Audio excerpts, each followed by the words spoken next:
Yo. Welcome to this special no guest edition of the Logistics Lounge. Today we have the bathrobe broker himself, Mr. Sage, in his house. We're going to talk about whatever we want to talk about, like we always do. Some transportation stuff, some logistics stuff, where to get a kick-ass bathrobe like Sage has stuff. And we hope y'all enjoy the show.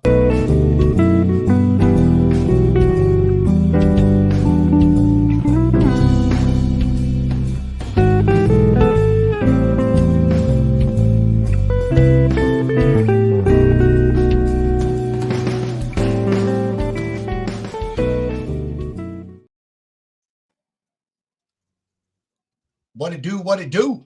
What's going on, fellas? Oh, hey, man, another day in logistics. I actually had a really interesting afternoon, last 2 hours. So I'll have something to talk about. How was your day, Sage? My day was fine. I actually shockingly got a couple things. I might go. I got a ton of stuff going on. I've got a homeowner insurance battle going on that I'm finally winning. I ended up moving a couple OD loads, so it actually was a productive day. And then, of course, did my videos. So it's been pretty good. Cool, man. Sweet. I like it. You don't. I think when you and I had talked on the phone, like you don't do like a ton of freight because of what you do. Like there's so much involved and it's so long just to set up one single load, huh?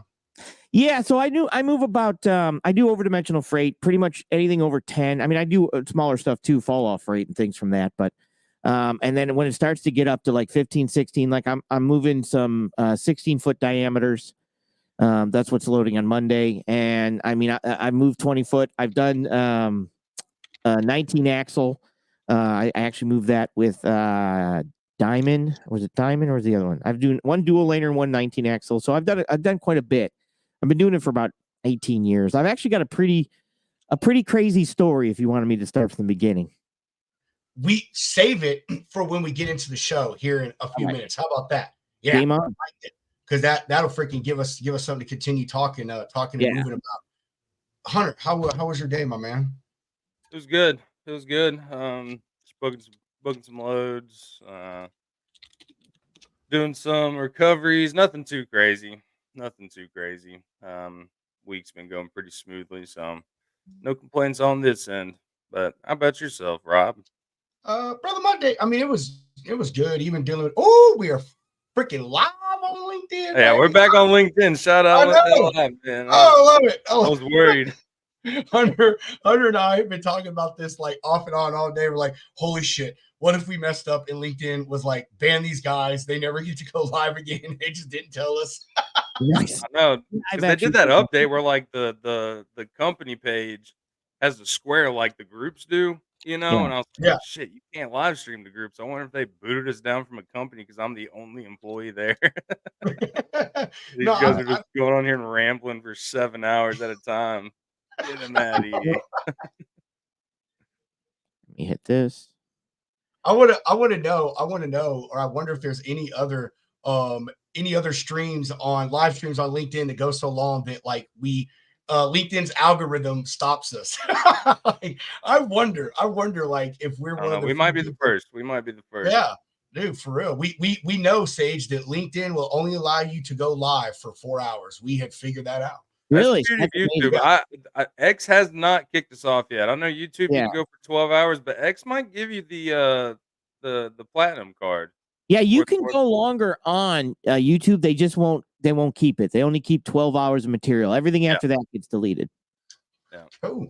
So anyway, day was pretty chill, man. I slept till the last 3 hours, man. I got this claim on a food grade salt load that I've been dealing with for 4 months now, and it's just been at a stalemate because supposedly the carrier redneck part on my card now. I got gas money.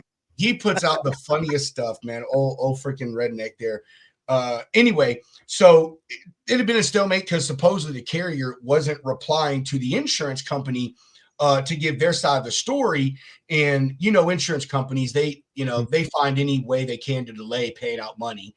and that was their excuse. And lo and behold, they did talk to the insurance company, and supposedly the insurance company is denying the claim. That happened last month, but no one has decided to call us and tell us, you know what I mean? So it's just been a huge issue. And they have this other thing with a trailer, man, where a trailer was delivered 16 days late, and now they're, companies wanting, $900 from me, and it's like I just don't think that's really fair. That you try to make me pay you. But anyway, so hey, interesting stuff that happens in freight, man. But it's being handled. Both of them should be resolved here quickly, finally. But I say it sucked because who likes dealing with claims? Freaking nobody.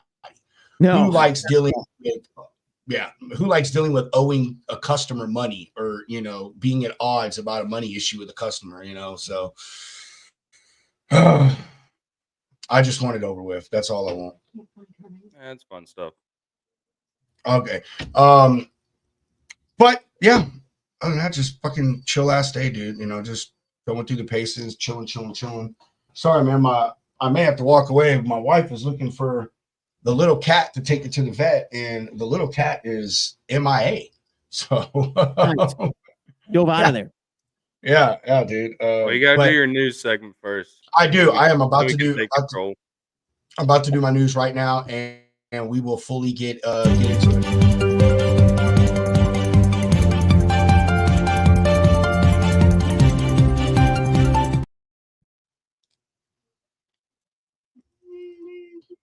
Sorry, trying to pull up the page there. Boom, there we go. The trucking industry fights human trafficking. It is still a crisis. Heck, yes, it is.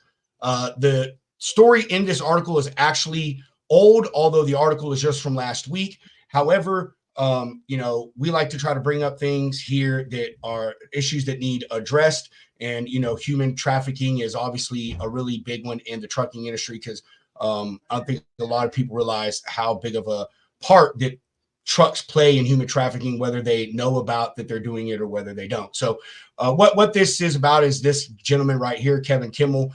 Back in 2015, he noticed some things that weren't right about a vehicle in a truck stop, called the police, and ended up ending in 20 women being rescued from a human trafficking ring. Well, now this guy and some other truckers in Canada have come together, and they have created a little, as you can see here, mobile army of eyes and ears. They are out there basically just trying to bring awareness and teach and educate people on things to look for, how to report human trafficking if they see it or if they hear about it, and just trying to get more boots on the ground, and again, more awareness to it. We all see about it on the news, but I think, certain things like human trafficking, they're those things that we see it and we're like, oh, how horrible. And then as soon as a story comes on about, hey, happening this weekend here in Chicago, the blah, blah, blah fair, and then that's the end of it. You know what I mean? So I really think it's something we need to be really aware of. I'll say when I was a driver that I had the practice of when I went down to the valley, or anyway near the border, I always searched my truck, man. I always looked on top of the cab, where on top of the cab, under the trailer, under the truck, those type of things, mostly for immigrants, but or aliens, however you want to say it. But also those people could also be human traffickers, you know what I mean? Could be being human trafficked. They may not be willfully doing that stuff. So, drivers out there, hey, do your part. Y'all are in truck stops all the time. You're around shippers all the time. Y'all know the things that should be going on, and what looks normal and what doesn't. So if you, hey, as they say, if you see something, say something. And even if you're wrong, hey, it's better to get the authorities involved, or record a plate or something and it be nothing, versus you not doing something and reading the next day that the exact vehicle or truck or person that you talked to ended up being a victim of not just human trafficking, but maybe an even more heinous crime. Yeah, absolutely. See something, say something. But well, look who we got here. Mr. John Brewer, how's it going, brother? What's up, fellas? Hanging out in the lounge, man. You know how it goes. How you been? I've been good. How are y'all? Just another day in paradise. You met old Sage up here, the bathrobe freight broker. We have not. No, I don't think I have. We have not. Nah, he's one of the lounge lizards. We're getting some talks here. He's gonna potentially start helping us out with some production sides and maybe doing a little radio show on X and a few other spots. But good to have you here, man. I didn't know if you'd be super busy or not. I always take a few minutes for you guys, man. You know that. Oh, that's lovely, man.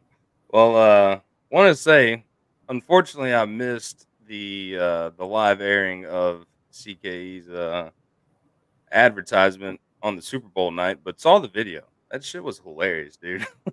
Yeah. It's a good time. Yeah. How many burgers do y'all end up giving out for free? 185,000. Good lord, that's a lot of barbecue sauce right there. Spud, how you doing, brother? How you guys going? That's good. You glad to be back in the truck? Not this truck, but yeah. Oh, I can't even see what truck you're in. We got a few too many people in here. Are you sitting in that green thing you got? No, it's a hold on, let me flip you around. It's a slopey hood, Peterbilt. I posted a picture of it yesterday, I do believe. My buddy's little day cab he's got now. But yeah, we're out here helping him out. He's got two businesses, and so he's in Virginia giving a speech for his other business. Right on. So well, seems like we found some guests today, though. Yeah, man. You know, we got buddies. We got people in low places. It always works out. You know, I tell you, like, I love when we have our guests on because there's nothing better than, you know, promoting people in this industry and getting to know new people. But when our guests can't make it, dude, these are some of the best shows we have. Just shooting this shit. Oh yeah. But, well, hey John, while we got you, I don't know how much longer we got you for, but me as a member of the Nashville Transportation Club, I know we got a few events coming up. So, what you want to chime in on those a little bit? Tell everybody what's going on in the future here. Absolutely. Got a lot of awesome things happening this year. You know, we network, empower, and educate. So the networking part of it is we got our March Madness Happy Hour on March 21st. That will be at the Brew House South. Great time. Always the happy hours are a great time. Great time to network with other people in the industry. We have a lot of fun and eat some pretty good apps and drink some adult beverages.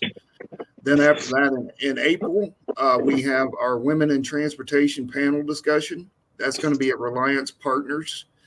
Our own diversity chair, Jesse Merritt, is heading that up. We've got 5 panelists and some really good people out there. You got Abby Ham, you got Ingrid Brown. I can't remember the rest. I apologize. Wait, Ingrid's going to be there? Yeah, Ingrid's going to be on. Is that going to be here in Nashville? I remember you bringing that up. Yeah, Reliance Partners in Nashville.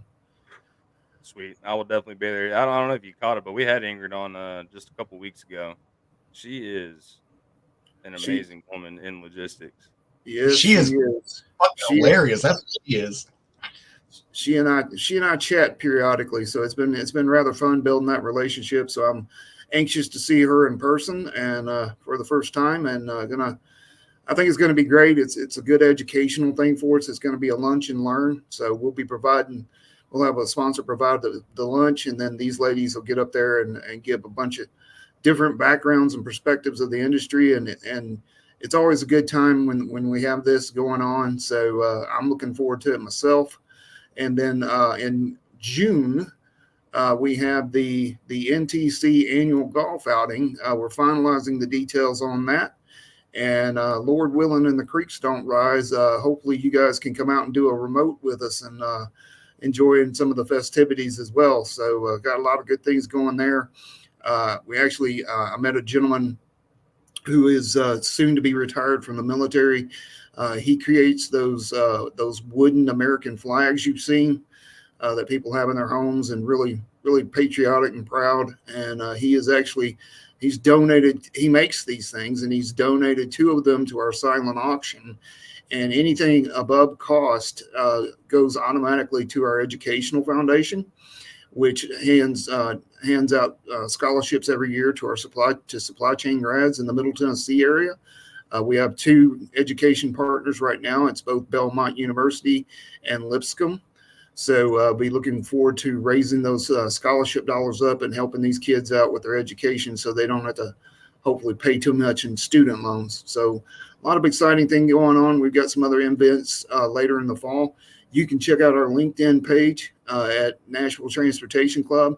It's got a calendar of events where we're putting locations on those so you can pick and choose, how many you want to show up for. We do have a trivia night.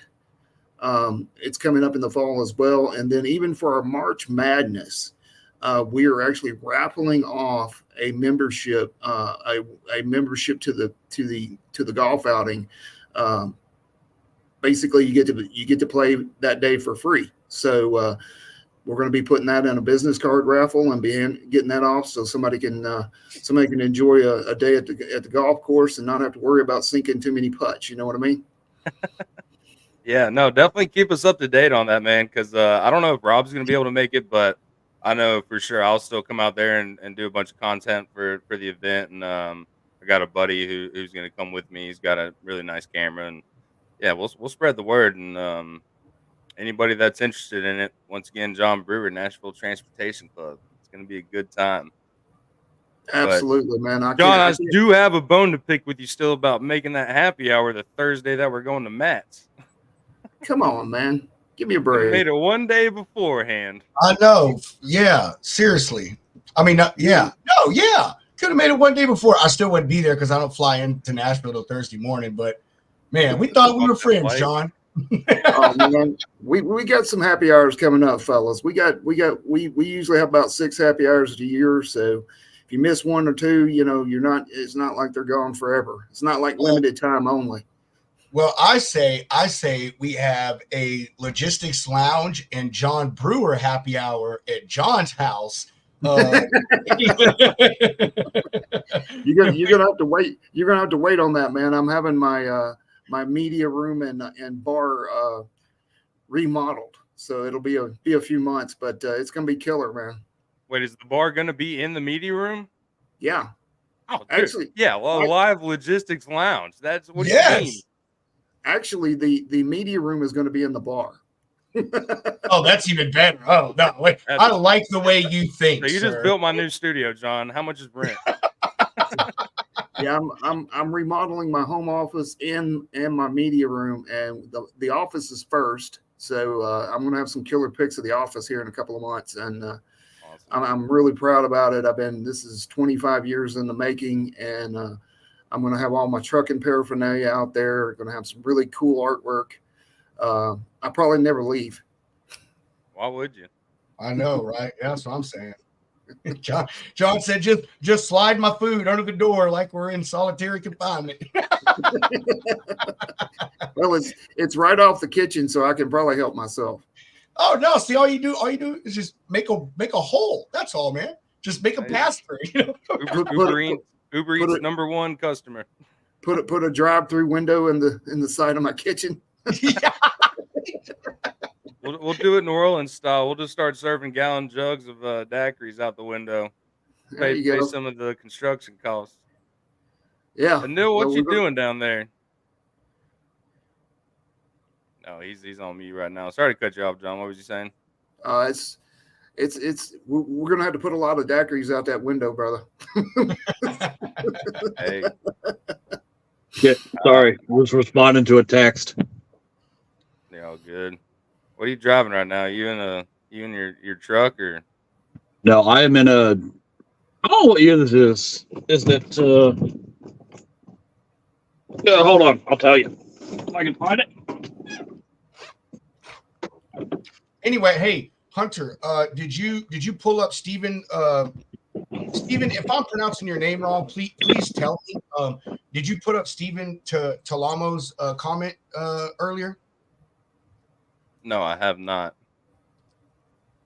Clint, well, actually, before I say Clint, Steven, I guess I could say you're welcome. I mean, not really. You're welcome. We're glad we could help. How about that? Because hey, I'll be back in a minute, guys. Sorry to cut in. Oh no, you're good. You're good, brother. You got the link.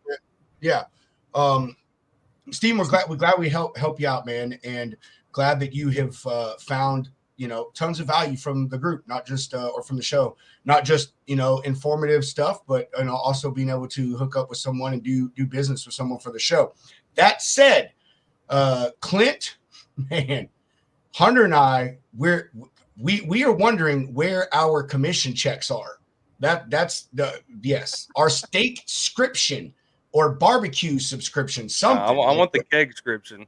No. Jared and Nate with E. Oh yeah, they still owe us. They owe us the keg subscription. That's right. They gave us the carrier check, but as great as that is, I still want my keg subscription. Hey, there you go, Sage. John, his name is the damn it, double broker bounty hunter, and he said, man, he thought he had a cool name, but the bathrobe freight broker. Bathrobe freight broker, baby. That's it. He said all your monitors beat him out. Yeah, good luck. Yeah, I was actually called that, so I said, you know what? That's actually brilliant. That's brilliant. And I got the bathrobe, and I'm like, that here we go. And that's just what I do. It is such a good shtick. It really is, bro. Like, it is so good, man. Like, oh man, it's freaking perfect.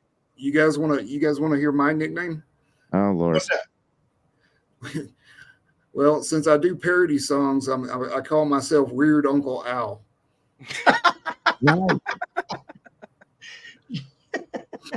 Dude, I love that "Come Do Dre" song. That actually reminds me. I got to send it to our buddy Rich over on X. He's a big advocate for drayage up in the Northeast. He thinks everybody should be unionized, and it's a good time. It's a good time. Yeah. We're actually coming up on our 25th dropped song. I'm working on it right now. You got a little insight for us? It's a Bob Marley tune, so it's going to be pretty interesting. Right on. I can't wait to hear old Vincent singing some reggae. It's one of Vincent's favorite near and dear to his heart songs. So we're going to take it and make it number 25. We've dropped 25 songs over 2.5 years, and we're still going strong. That's awesome, man. So we'll be signing CDs at the mall and handing those out. Are y'all really making CDs? No, I should make like T-shirts or something, man. I'd buy one. I just like making a sentence of everything that doesn't exist, like CDs in malls. Oh man, Hunter, I totally thought that this was Kyle, and it's not. It is my unicorn friend. Y'all hear me talk about my unicorn friend all the time. This is him. Ed, you got to come on the show, man. Let me know if I can drop you a link. You can just jump on and say hi. Dude, that guy, he is so fucking funny. John, if you're still watching, I got to hook you up with Ed. Dude, he sends me all these scammers and these idiots stuff all the time, and we do nothing but talk crap about it. So, John, you're in my Facebook group, man. Go read the comments under the video and go friend Ed, man. He's freaking super awesome guy. I've been doing this since pre-regulation. So like that guy is just a ton of freaking information.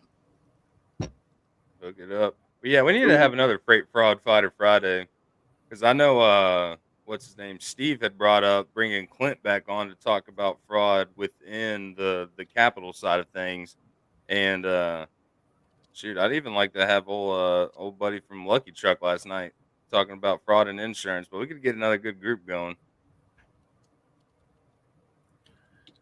Sorry, bro. I'm hooking them up right now on this thing.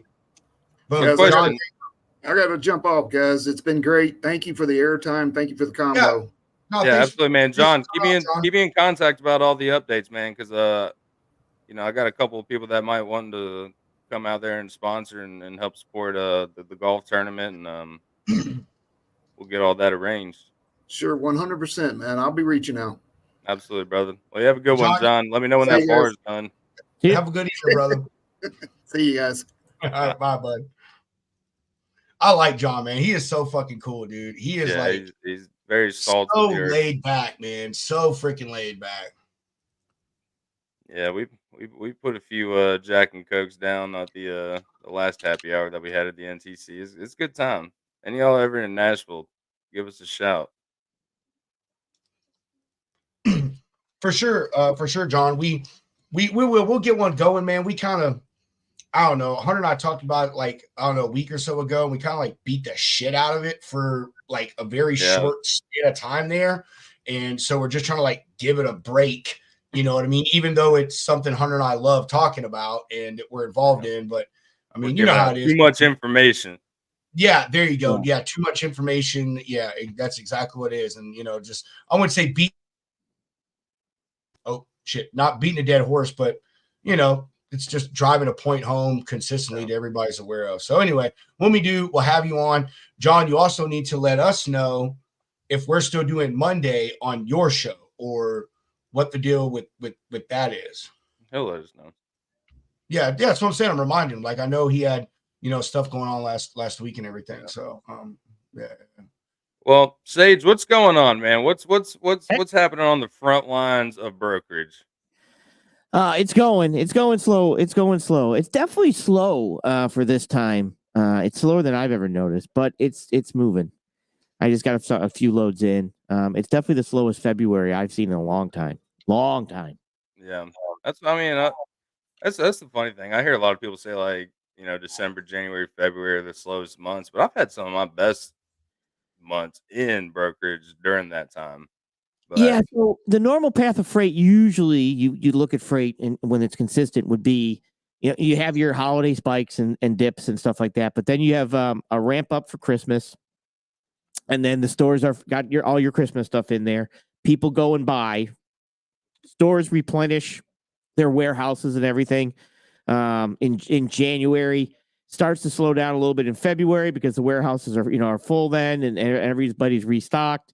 Then people start to get their income their taxes back, and then they start to spend again. Like March, April, things start to open up. Spring starts to open up. People start going, and you start to go again. So you normally have a decent January, and then somewhere near the end of January, first weeks of February, it can slow down. But it's a lot of the stuff that's going on. What I believe now is you got an election coming up that always affects it.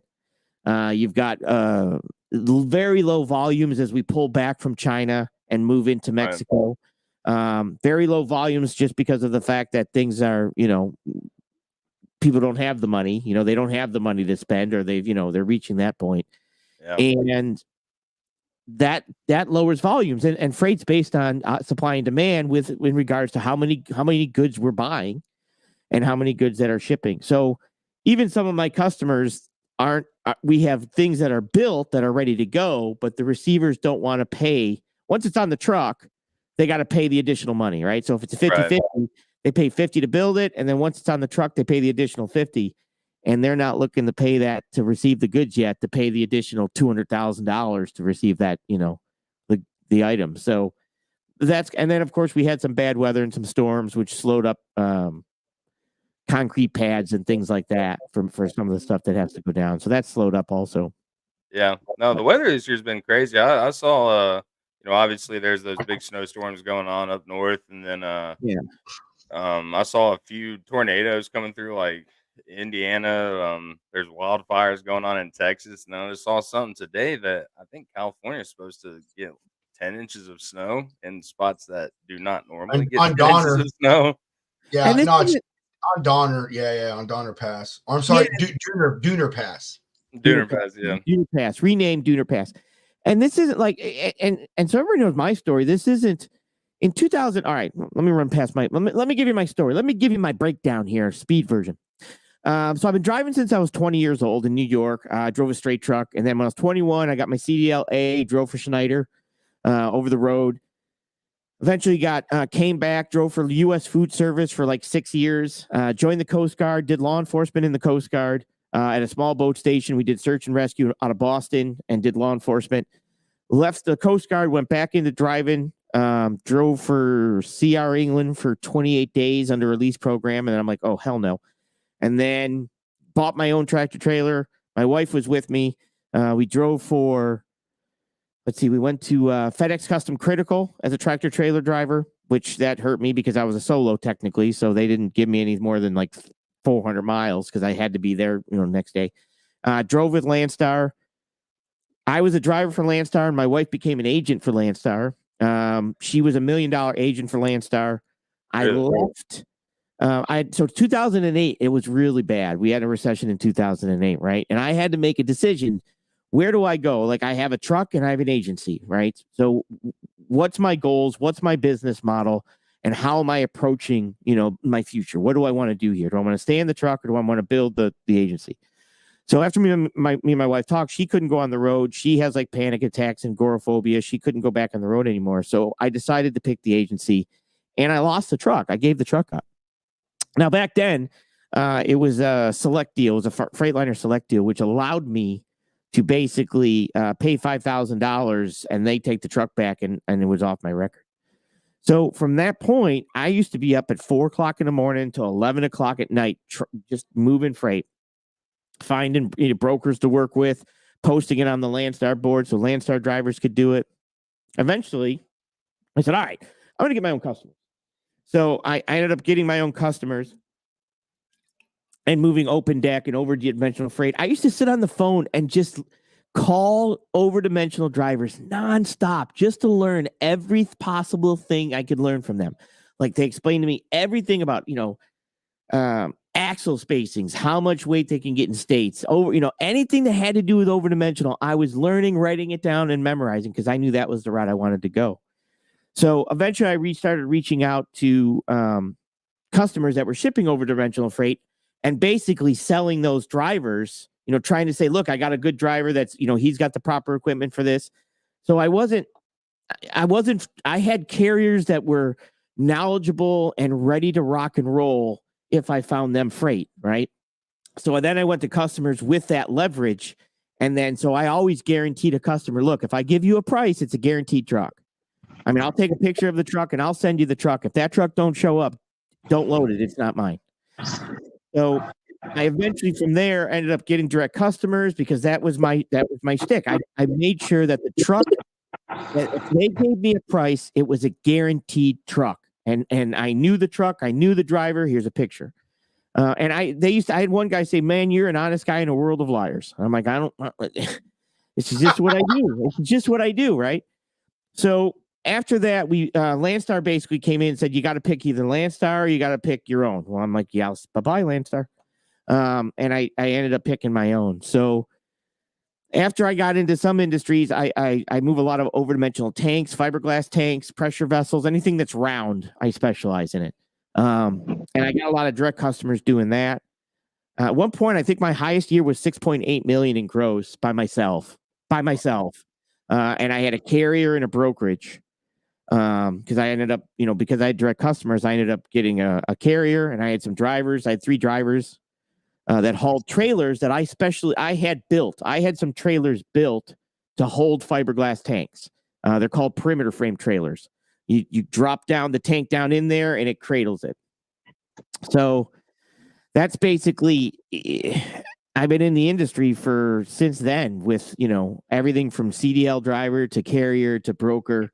And running my own brokerage I think since 2011. Sorry, that's my boy Tubbs right there. Gotcha. A while back. That's pretty much it. And then I started out doing my YouTube channel, and I started going over stuff and explaining stuff to drivers and teaching drivers. I've actually interviewed some pretty some pretty big people. Like I interviewed, I think I told you guys, Rebecca Koffler. She wrote the book, Putin's Playbook. She's on Fox News. She was a defense intelligence agent. I've interviewed her. I interviewed She Van Fleet. She was just on Tucker Carlson. And She Van Fleet she lived in China under communism. And me and her did a 3-part series. I did a podcast that she now turned into a book, and it's now a best-selling book. But that was based on the 3-part podcast that I did on YouTube with her. I interviewed Jeff Nyquist. So then that's when I started kind of building my YouTube channel, and I enjoyed interviewing people and things like that. And then YouTube ended up not liking me after I did some railroad strike stuff. And next thing I know, they decided bad idea. And that's kind of where, I mean, like I said, I've interviewed some pretty decent, pretty big people that were on Fox News. She's been interviewed by Glenn Beck, Tucker Carlson. And like I said, the book she wrote, that's now a best-selling book, was based on the podcast, a 3-part podcast, which is still on my YouTube channel today under podcasts. It's a podcast basically that we put it together and explained from the start of the Cultural Revolution all the way up basically what Mao did. And that's some of the people I've interviewed. So that's one of the stuff I wanted to do. And I still move freight as it is now. I'm still a freight broker in a bathrobe. Still moving over dimensional freight. That's awesome, man. That's the story of Sage. We are so we're gonna get a friend of ours, Sage. You need to send us, I wouldn't say like a full body, but like a half body of you in your bathrobe and your get up. And we're gonna get our friend Joe Daniel to make a meme. Like, about the bathrobe broker. Or we're gonna gotta be careful with old Joe Daniel. He's a nut. You're not gonna hurt my feelings. It's the internet. Yeah, Sage hurt. No, Joe. So he's got a few to spare. But dude, Mr. Robinson, awesome. What's going on down there? Gentlemen, how are you? You know how it goes over here. We're just relaxing, kicking it down here, and well, I'm seeing the free for all because you guys said you had a couple cancellations. It's nice to meet the bathrobe freight broker. Some of the names you guys have: King Spud or T.I.T. We'll leave it there.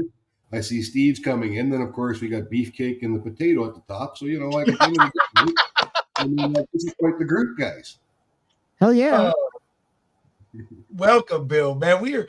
Hey, how fortunate are we to have the legend, Mr. Robinson, twice in less than 7 days? Oh, man. Holy moly. Hey, he reached out to us. Okay, that's all I'm saying. We didn't reach out to him for today's show. But how'd your smoking salts go? Did you get that? Did you get that figured out? Well, we've had the call with them, and we'll see where it leads to. But so far at this point, apparently, at $3.3 million US per vessel, we are competitive. That's insane. That big bulk international work is something else. I quoted one shipment, and it was like very off the wall. It was like Africa to somewhere over in Asia, but I pulled up a quote, and it was somewhere around the $1 million, $3 million mark, and my boss was like, "There's no way that can be right," and I was like, "Where else are you gonna find these boats, man? You're filling up an entire vessel." Well, exactly. Well, you know what? When you look at it like Beefcake back in COVID, the last vessel we quoted similar to this was like 4.4 million for the vessel. It's down to 1.1 million, so it's considerably down, like by $3 million, guys. Right? Are you So are you chartering those vessels? Yes. That's the biggest cost of it is moving it out of the port in Houston, storing the product, and running it up to Arkansas to the plant and everything else in bulk containers on rail. Oh, so you're running it up the Mississippi. Holy shit. Yeah. So are you involved in barges with that? I'd assume. I'd imagine. Yeah, I'm just seeing Mr. Dodd is coming in right now, and he was expecting to see all the ladies on here, and now so far he's got the that's broker, myself, Tits, and you two. So like, there are tits in the room. Yeah, but I think we should probably at this point let's start focusing maybe on trucks and things that people actually want to hear about. Talk about that, man. What do you think this is? But we're just happy to see you back out in the game, brother. That's I'm trying. I do want to pull up his truck that he's pulling right now. Let me see here. Hey, so that video you took or that video you did, was it this morning? Which one? Was that you passing all the fuelers in your truck or whatever? Oh, that was you mean yesterday morning? Yeah, that was me coming down the road to the plant. Man. And that's all ag guys. That's all what I'm doing. Fertilizer. It wasn't petrol or nothing? No, it's all fertilizer, and it wasn't even half of them. There's like 30 guys out here doing this. That doesn't include the guys that work for Simplot. Man, which are 10. That's crazy, man. I used to remember when I'd go down there and you would see the line of fuel trucks like sitting outside the plants, man. Like, and they were just like endless, man. I mean, you had to be there early in the morning because, you know, obviously they were all gone by the time traffic hit because that was the goal. But man, that's what I thought it was. I was like, yep, there's all them tanker yankers sitting ready to get full of fuel to go do some deliveries. Yeah, no, it's just all the fertilizer guys. They're busy. Like I'm 5 minutes from my house right now. They're putting in a field, and it's been a weird day back. I haven't done this in 4 years, and I went to the wrong tank this morning. Not my fault. I showed up here, and there's fertilizer in this tank that shouldn't be there, and it's supposed to go to their other field, which is 50 miles from here, and it's a different product. So now I'm sitting here till we're unloaded off the truck. There's supposed to be another truck coming to take the stuff that's in that tank you see in the picture there, take it out and take it over where it's going. So is this your truck, Spud? Or no, this is my buddy's truck. I used to work for his dad, and his dad bought this truck years ago, and it just sat. You know, they had problems. It was this one and another one, and after my buddy wrecked his truck, I'll have to find a picture of that truck and bring it up here, but. He wrecked it last year. He threw this one together, painted it this past summer. I mean, it's a good truck. It runs all right. It's got a 10-speed in it, but it is a 6 1/4 cat, so it's got that making up for it, you know. But he's working on putting his dad's truck together, and that's going to be real nice when he's done with it. Like, he does everything. He does the mechanics, stretches the frame, he paints. He painted this truck. He's painted every truck he's ever had. Himself. He's got a paint booth at the house. So when are you getting back in Big Blue? Probably a few more weeks yet. 2 more weeks? At least, yeah. Waiting on some appointments and stuff yet, so. Right on. Well, glad to see you taking advantage of being able to get back in the truck and not just sitting there and complaining about it like some others we've seen in some spaces. But I need the $14 a mile, man. Come on. I'm not even joking. That's what this shit's paying. Like what you're running right now is? Yeah, it's almost $14 a mile because it's paid by ton. Yeah, ton mile. Yep. Meanwhile, I hear all the clicks going on as people are looking to get a truck now to figure out how to put that in the road now. Yeah, tell me about it. Yeah, you're only getting $12.50 more a mile than a dry van. So, King, nice job. Right. Disclaimer: do not take the advice of King Spud. You're right. Making $14.50 a mile besides him. How long are those runs though, Spud? This one is 48 miles. That's not bad. Yeah. But you know, that tonnage stuff, man, like I don't know how much it is, but I bet you that's probably couple $1,000 load, man. Like, honestly, that tonnage. Oh no, it's not that much. This truck empty is about 25 or 26, I think he said. Yeah. So like, and we only do 25 or so tons, 25 and a half tons to the field. But like the transfer stuff, he'll put 27 and a half tons in here. Yeah. And you know, he's making like $300 more a load than everybody else running regular trucks, you know? Yeah. I had a friend of mine that he did dry bulk, and he ran from north of Waco down to like Houston, the coast, stuff like that. And they got paid by tonnage, obviously. And he made, as off his percentage as an owner operator, he cleared like 1,600 and 1,500 a day. And he was like, he's like, dude, the company's making like $3-4 grand off these loads. And I was like, damn, bro, that's freaking crazy, dude. And you're gone for like 9 hours. That's fucking nuts. Yeah, this will probably be the last load I do today. It's only the second load I've done, and I want to say clear about $800 today. I mean, whatever, you know. They'll probably run till 8 o'clock, but I'm 5 minutes from the house. And if I got to sit here for I'm an hour and a half now, so why not just go home after this? Bro, hey, call the old lady, come pick you up, and hey, bring me back. Come back in an hour. I have 3 unrelated questions. Bathrobe, how did you get such a cool background, or is that actually your background, like where you look out?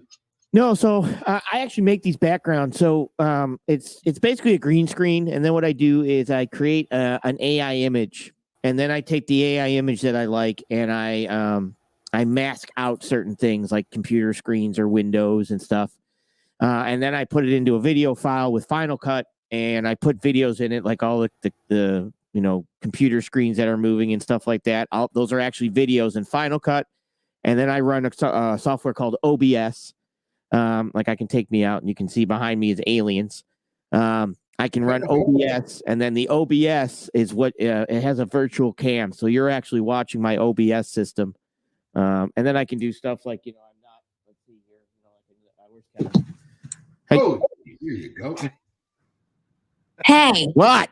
you are not Kevin Costner. You are absolutely correct. I am not Kevin Costner. I am the freight rope. Bill, do you hear how easy he made that sound? Oh man, I just take it out the wrapper, read the directions, put it in the microwave for 35 seconds, and it's done. Yeah, it takes a little bit. Meanwhile, other than the microphone and bathrobe, everything else is basically fake. Yeah. This is all behind me. This is all basically fake because I can turn this off. Hang on. He's fake too. Don't worry. Yeah, I'm actually fake too. Still have not proven he's not. I can turn that all off. Nice. That's impressive, bud. And then he showed us his setup earlier, like back screen and yeah, because I have another one. This is my mission control. Like I can turn this one on, and is this it here? No, that's my other one. I just have things that buttons I have that I can turn the stuff on. That's this one. Oh, that one's I moved that one. We don't want to bring Beefcake up naked on there or anything like that. So yeah, that's the other thing I do with like I said, when I run my show, the great part about this is I can because I run a Rodecaster and stuff like that. Like when people were to come up, if they were to come up and yell stuff that I don't want them to yell, before they can come in, I can mute them where I can hear them, but you guys can't hear them. And then I can make sure they are who they are, and then basically cut it back to the live stream. Like the young lady that was insulting us, or you. Got it. Yeah. Yeah. So I might my next question. So does King Spud not outrank Pedro Potato then based on just the name of it? Nobody has brought that question up. That's a good one. Rob, defend yourself. You have 30 Let me seconds. just say that my X handle also has CEO in it. So you're CEO Spud too. That's right. I'm the CEO of Tits. That is the trucking industry transportation sector with an X. Yeah, that is Tits. I was trying to figure out like that. I don't know if you guys remember that like rapper guy B.O.B. Don't call him Bob, right? B.O.B. I'm pretty sure I wrote the song. Or T.I. like we had at F3. I didn't know a graphing calculator could sing. Oh my God. Nice. Dude, I don't know if anyone did y'all get that. I love that Spud. I immediately got Did you see the picture of him with Kevin? I can't think of his name. I drank tequila with him. What was his name? Kevin Nolan. No, Kevin Nolan, the guy that owns Nolan Transport. Mm-hmm. He took a picture with T.I. and it was the funniest picture I think I've ever seen. We gotta get that pulled up. I can only imagine. Yeah, hold on. Let me go find it and I'll send it. Hold on. Yeah, I'll be here. I'll get it pulled up. So while we're waiting on Bill to do that, Bill, let's talk about some dispatching because I know Bathrobe Freight Broker could dive into this pretty good, but yeah, I have I'm back in the poorhouse. Go ahead. I got you guys on the TV set down there. I don't know if you see that. Let me see. I got you guys back down here on the TV set. You'd have to blow me up. Dude, how cool is that, bro? Dude, how sick is that? Do y'all see that? Yeah. He's hired. Yeah. He's just hired. I got TJ over here. TJ's behind me. I got him on the computer. I'm reading his tweets. And then I'm watching the lounge over here on the other screen. And back here is I can't remember what's back there. So yeah. So I want to take Bathrobe's background. So anybody I need to get an increase from, I'm going to use that one. Anybody that I'm actually giving a decrease and want to show that we have an impressive, tower office, I'm going to use the other one he has. Yeah, because that's what I did. This is basically because of broker transparency. Now that they all see the rates and all the brokers are going to be broke, that's what happened. Because of broker transparency, I had to get out from the the penthouse and come down and basically squat here in this abandoned building. So you just call this UFC 318.2? Yeah, this is CFR 49 CFR 371.3 is my address. That's the address of this location. That works. So if you want to send me any type of money, finances, anything in the mail, the address is 49 CFR 371.3 Broke Street Road. Wait, not Cockburn like I was on earlier? Oh, it was Cockburn. No, I'm pretty sure you can't use Skid Row because there's a certain group that took that and patented it in a song, right? So, you don't want to pay royalties for it. Exactly. So that's kind of where I'm at. And it's unfortunate that the broker transparency crushed us brokers and put us all into squatting in New York City homes that people are banned. Bathrobe, what I will say is we're not all going to have to squat because at the end of the day, FMC can't manage MC numbers. And again, it was approached in a couple DMs today, people asking like, how is it possible there can be 47 MC numbers in the same office address? Which of course breaks every rule in the FMCSA is not supposed to issue. Correct. If the person fills out a form that says they have no affiliation with somebody else, the minute they see another MC number signed to their name, they should be investigating. So the fact that they can't do that, do we actually think they're going to be going out and actually inspecting brokers' documents and everything else every time a carrier complains? I don't think they're going to be able to administer it at all, pal. Yeah, that's the biggest thing I also try to explain to him is that, do we have an issue with the industry with broker? We absolutely do. But if you guys just think it's your wanting to see stuff, brokers are literally have issues with these brokers just being opened in foreign countries and then using virtual addresses and stuff like that. So it's a big aspect of the industry. And they don't understand. It's like you were talking earlier about pricing, millions of dollars to somebody. And there's a lot. I've had the same thing. I do a lot of overdimensional freight. I've done 19 axles. I've had to put stuff on barges, and it's when somebody comes back and says, "Okay, a barge price is going to be, $450,000, $500,000." Then you got to meet the barge, and then we got to, have a crane there and all this stuff. So you end up quoting $1 million to move something to a customer. I think that's the problem is you have to actually know the industry and know your job and know why things cost that much to be able to quote that to people. So that goes all the way down to, like I said, when I explain to some carriers, when I try to explain to them, it's like, if you get rid of the broker, understand something. If you get rid of the broker, perfect. You're getting $2,000. The broker's getting $2,000 and he's moving it on you for, let's use a simple number, $1,500, right? You find out and you go direct to the customer and you say, I'll do this route direct and you can just pay me. Okay, perfect. How much are you going to do it for? Well, I'll do it for, $2,000, what the broker was. Well, what additional service are you providing that they're going to now pay you more money? Like, that's what the drivers don't understand. It's like, I provide a service and they pay me for that service. Just because you can jump in there and do one load doesn't mean that the customer is going to come and say, oh, I'll give you the $2,000 now. Perfect. Yeah, no problem.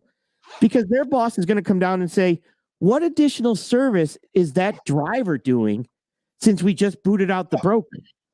And that's something you have to that they don't give. It's not free money. Like, they don't have blank checks, right? Some shipping manager just can't give you more money and not explain to his boss what the additional services are that you're providing.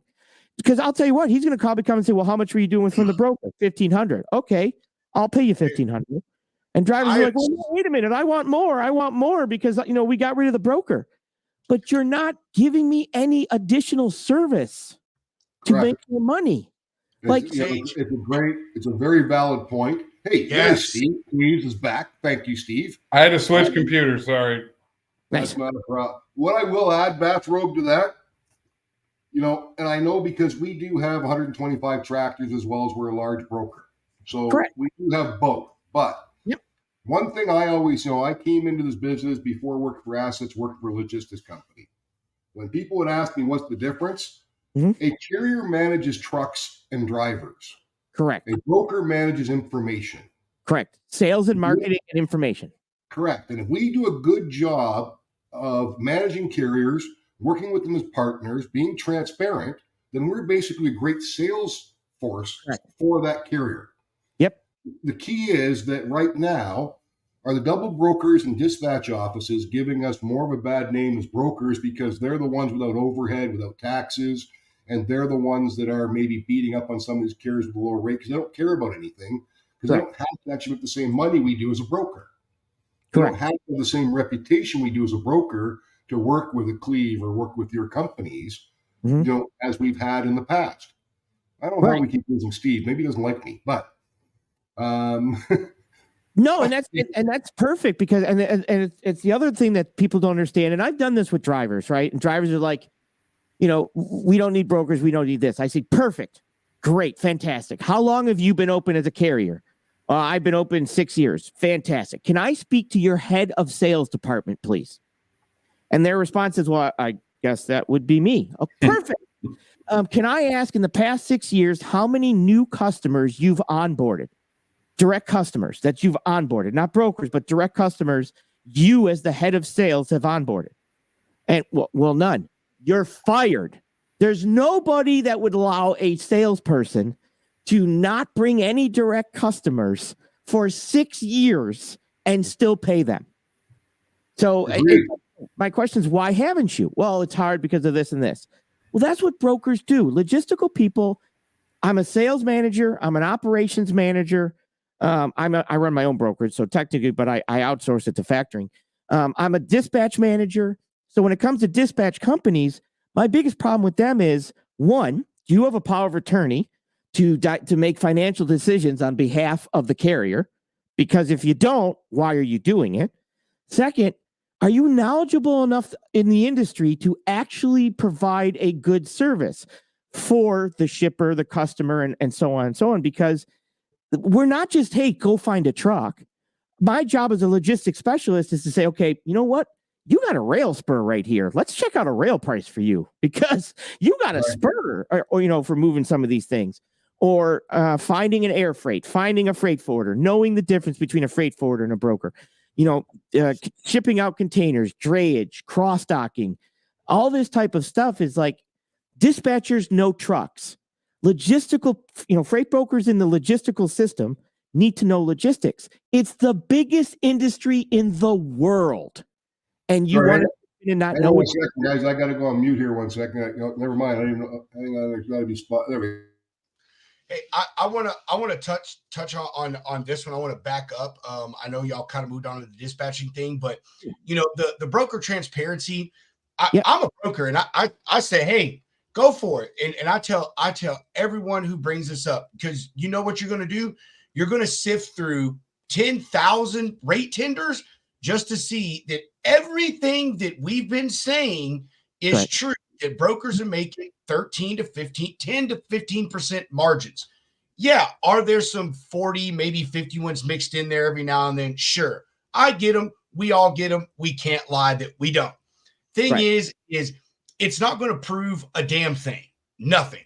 And even if they think it is, they could come back to me the next week and say, hey, I ran that load for 1,500, but I know you got paid 18, so I want 17. All right, cool. I'll find someone that wants to do it for 15 then. You know what I mean? Like, I'm going to serve nothing. My second thing is I love what you brought up first, Sage, because it is always my number one point is, dude, these shippers, they know that they pay the broker a premium for their service. Correct. So if you as a carrier think that you're going to go to the shipper and say, hey, I know you're paying the broker $2,000 for this. They're paying me $1,500. I want $2,000. That shipper's going to say, okay, I'll pay you 17. Yeah. And one of the other things too, that drives me insane is, look, when I first started doing van freight and flatbed freight and stuff like this, I went into a customer, right, that had a good amount of loads. So what I did was I said, look, if you can keep me above this volume per quarter, I will give you a rebate. I will kick you back a rebate, right? And the reason I did that is, okay, now I'm billing the customer, and let's say I bill $2,000, right? Well, I'm billing $2,000, and then they're billing their customer $2,000 for the shipping, probably a little bit more, but let's just use simple numbers. And then when it comes down that they kept my volume up, I kicked them back 2% of that. Now, it was more than that, but I'm just using one load, right? I now kicked my customer back. So they got a rebate based on how much the amount of volume they used me, that they could bill their customers the $2,000 and still get a 2% rebate in their pockets at the end of the quarter. And this is stuff that truck drivers don't understand that. They're going to see that one load. Exactly. But they're not going to see what we're doing. And I got to bounce, but I know I've learned one thing. King Spud is quite a large man.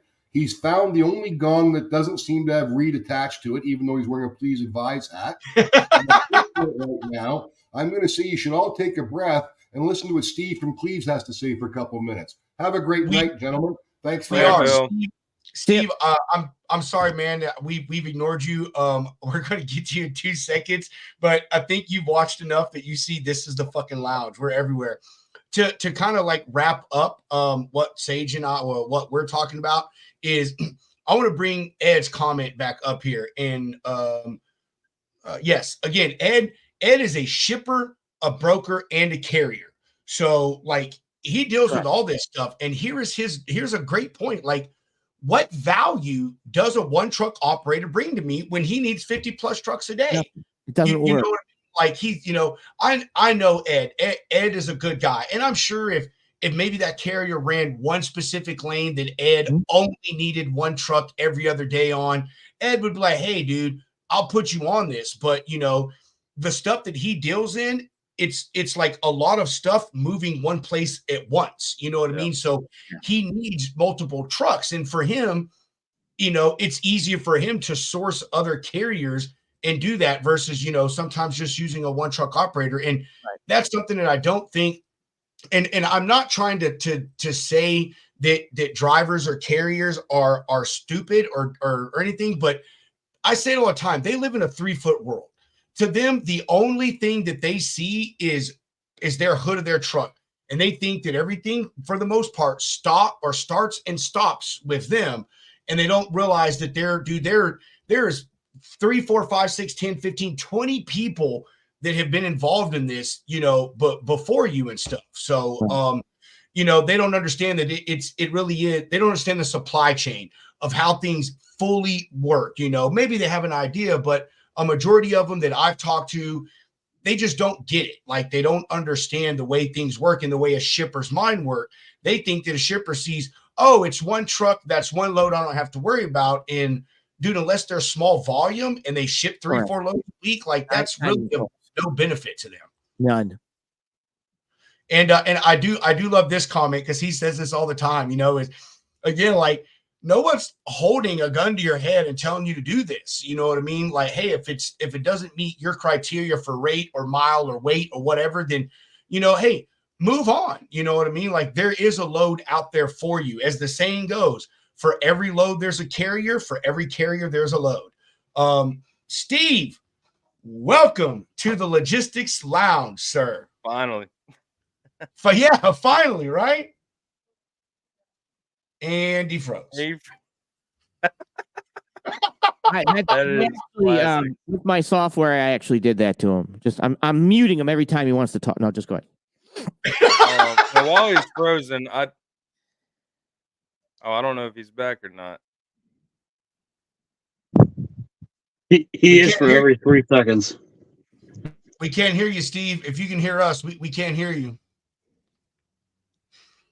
Yeah, Steve, get your technology figured out. But while we're waiting, this is the picture that Spud was talking about with T.I. and Mr. Kevin Nolan. That is a very weird his picture. Face, right.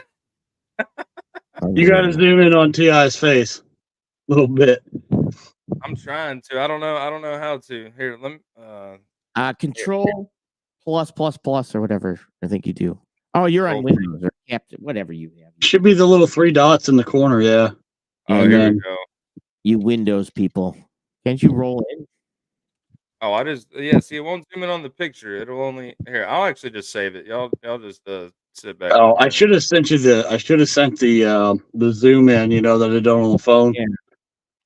I don't know how to do Windows. I run all Macs. I have no idea how to do it. Do that. Do you not have windows in your house? Do you not open them ever?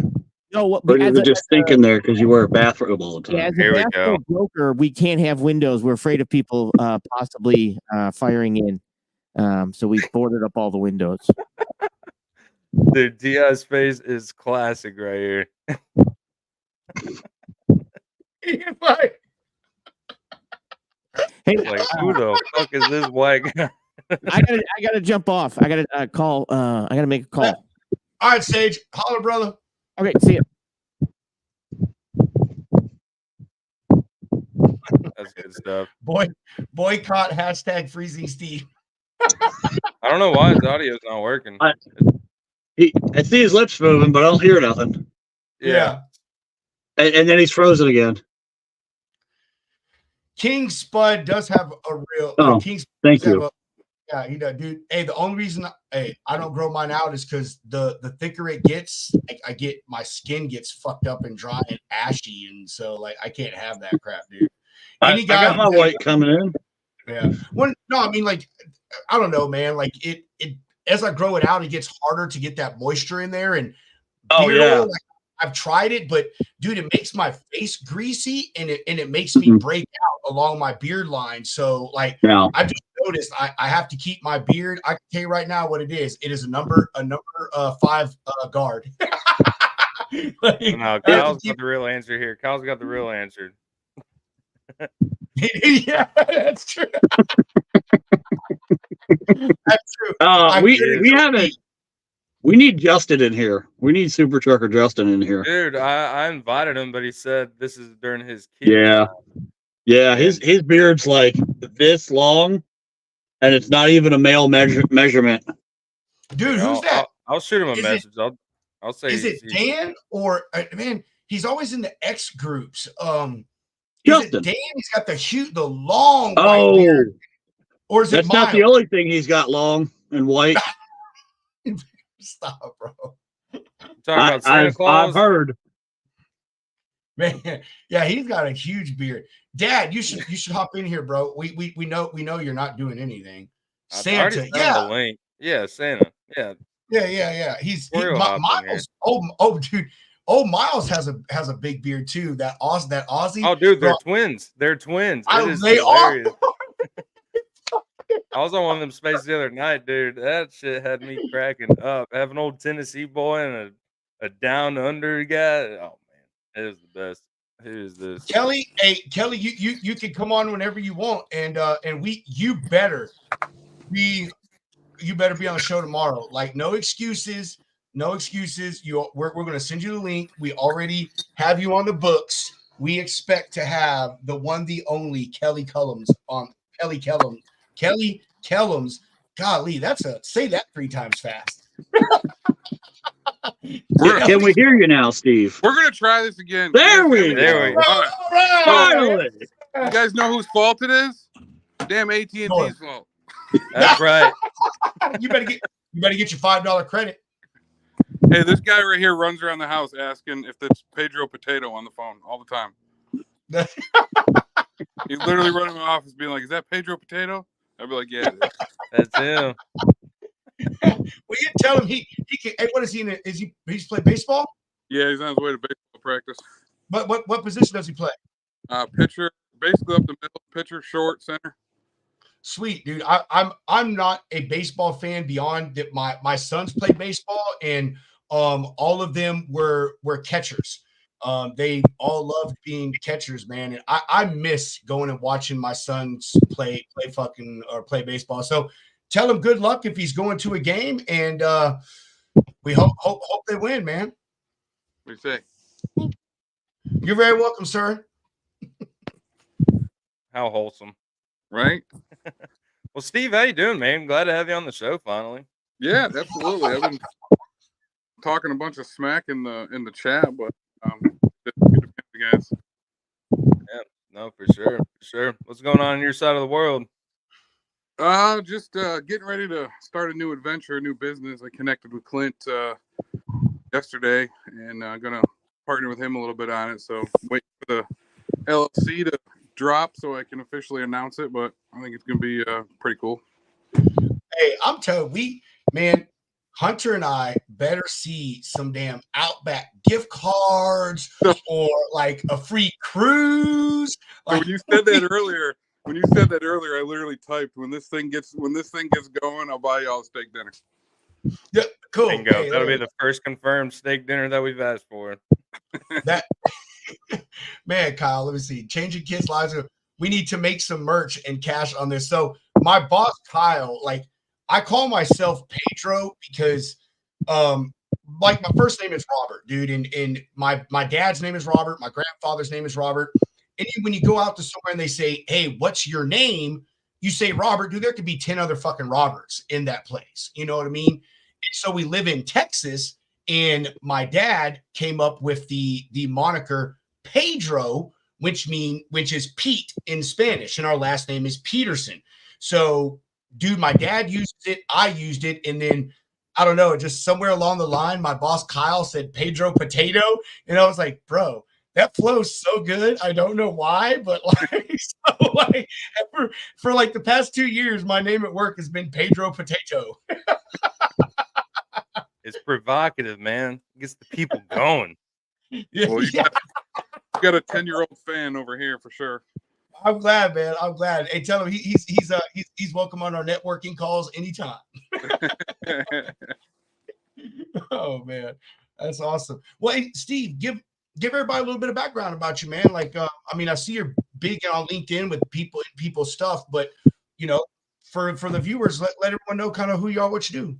Yeah, so I worked for PepsiCo for 25 years, ran multiple locations across the country, mainly in the Southeast, and I love logistics. I loved transportation, and one day I just had an epiphany. So I think some people talk about it, right? During the COVID times, everybody decided to go buy a truck and get in this world. That was literally me. I just decided that I wanted to do something different. I got sick of packing up and moving my family around every couple of years. So me and actually one of my managers decided to go into business. Went and got our first truck, and we were right here in Charleston. So we got the port right here. So we mainly focus on port. And I guess for me, I wanted to kind of come into this journey doing something a little bit different, because I think I messaged you about this a while ago, right? It was more for me about customer service, communication, because we had lots of carriers that would drop off loads to my facility, and it was like they'd be late, there'd be no communication, couldn't even understand what half of them were saying. So it was like we wanted to come into this industry and kind of try to change the game and be like over communicating and just change it up a little bit. And we've been successful with a lot of our customers so far. I mean, we're only 2.5 years in. Added a couple more trucks to it, but just really enjoying it, man. Just I'm probably 90% right now in drayage out of Charleston, but really enjoying it. Like, just doing our own kind of thing and meeting a lot of great customers. And I went to the Carrier Broker Summit down in October in Tampa, and it was literally like a game changer for me. I mean, I promote the hell out of that thing because I met. It was funny. I was actually outside on the balcony watching these boats go by, and this lady came up to me and we're talking. She's like, "Do you know my husband?" I'm like, "No, who's your husband?" She's like, "Jeff Dickerson." I'm like, "No." And at the time, I didn't even know who Jeff was. And she's like, "Come on inside. I'm going to introduce you to him." She literally brought me right inside. He's in the middle of a conversation. And she's like, Jeff, I want you to meet my new friend, Steve. That's awesome. Only a wife could do that, bro. Only a wife. But yeah, that's me. Just learning, building relationships. I love the content you guys have, and I love listening to you guys and the connections I made. So just trying to make a difference out here. Definitely appreciate that, man. Definitely appreciate that. We put a lot of work into this. It doesn't seem like it most of the time. We're professionally unprofessional, as we like to say. But it is wild to see like how many people that we've had on the show that we would imagine that everybody already knows everybody. But just the connections, like with you and Clint. I mean, that's incredible, man. That's awesome to hear. Appreciate the support. Yeah, I'll second it. You guys are pretty awesome. We appreciate it, guys. Thanks, King Spud, the CEO of potatoes. All right. Right. I guess I would have to be the VP then. All right. We're being micromanaged right now. I get nervous when King Spud's on there. Hey, and Steven, pay no attention to Dad. He's just fucking trolling you, man. That's all he's doing. He's just trolling you right now. He's a predatory tower. Yeah. He's already made $1.3 million today towing 3 trucks. So it's That's right. It's been a slow day. He just bought his second rotator on spinners today. Oh man. Anyway, yeah, we do. We man, we're so glad you get something out of this, Steven. I mean, man, that's really all we want to do, man. We're really just about making connections and like just giving everybody a place to chill, man. So we appreciate you watching stuff, man. And dude, you're welcome anytime, man. We always see you in the crowd in the comments. So hey, just like today, you ever want to come on, man, dude, just let us know and hop in, join the conversation and shit, man. That's what we're here for. Awesome. Sounds good. That's what he's doing right now. Why does the guy on the left look like his face? I don't even know who this Alec guy is. Alec is my operations manager. That's is who he? Alec. Yes. Alec is my operations manager. He fucks with me, like, dude, like, so he's commenting on here and then he's also talking shit to me on Slack. So like he's getting me from both sides. What did he say about my damn glasses? Couldn't quite read it. I don't know who he's talking about. I don't know if he's talking about it. I don't know. I don't know who's on the left. I don't know who's on the left. Well, me and old Steven are on the left. He might be giving Steve some shit since he's on his phone. But shut up, Alec. Couldn't get my computer. Yeah, Alec, you hater. Two C's. At least one X on there, but Alec, hey Alec, come on the show and say that to his smushed face. The pug of the logistics lounge. Oh my god.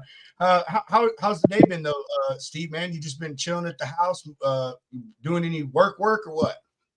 Yeah, just scheduling some trucks and had a couple calls about the new businesses coming. So I guess I could tell you. Do you mind if I tell you a little bit about it? I'm not going to tell you. No, dude, please. No, dude, that's what we're all about, man. With a little insider, little lounge insider. The LLC hasn't quite dropped yet, so I'm not going to throw the name out there in case I got to change it. But basically, this has been in my head for a little while, and I'll be honest with you, it actually kind of came to fruition in my head when you actually had Trucker Doc on. So he does a lot of stuff with putting documentation stuff on there. Our company is actually like a receivables company.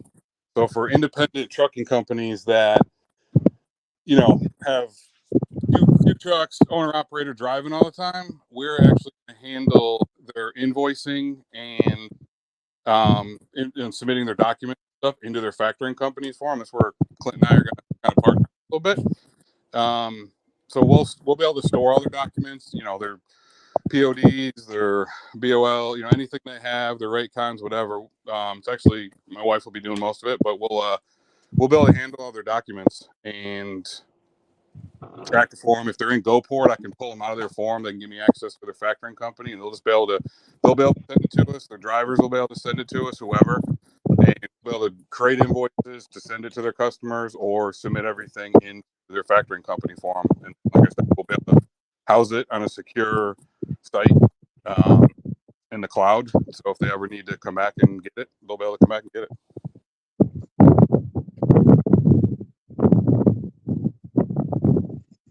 Rob, you're on mute. The counterfeit potato is on mute. I fucking know. I know, dude. I know. I do it so I don't interrupt anymore, and then I don't fucking pay attention. Here's what it is. It's 100% technology, Rob. Technology, Rob. That's cool, man. Dude, there's like tech.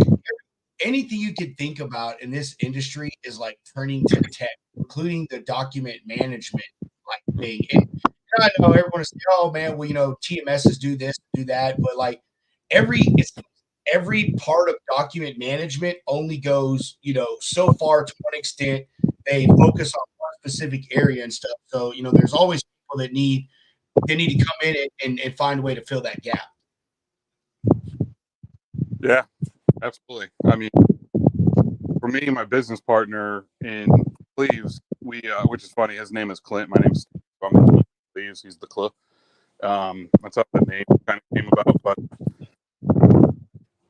I do a lot of the dispatching. I do all the dispatching. I do all the finance stuff. I do all that part of it. I don't drive that much.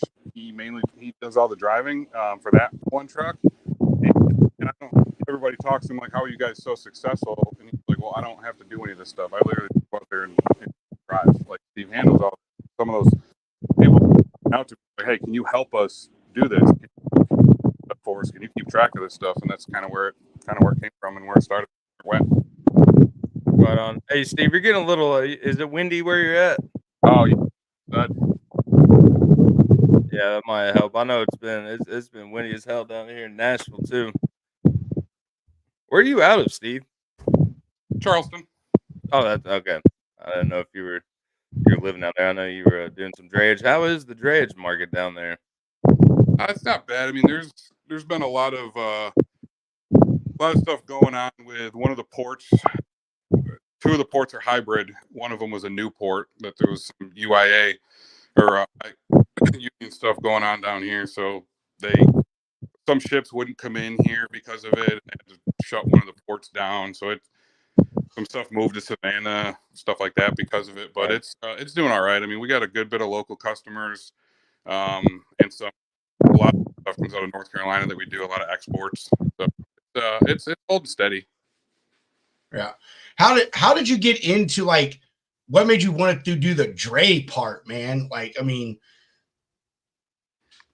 I think what made an easy decision was just because the port being here. Like, yeah, it was just, where, I mean, number one, Clint and I both have families. One of the main reasons for doing it was to kind of stay away from the traveling and having to keep moving. So we can control with this right here. It's like, it's a two-way drayage is two-way, right? The container has got to come back. So you're either grabbing an export and going out and coming back. So it just kind of got us away from at the beginning, doing the whole, going out, finding a load and then getting a return trip to come back. It was a guaranteed round trip.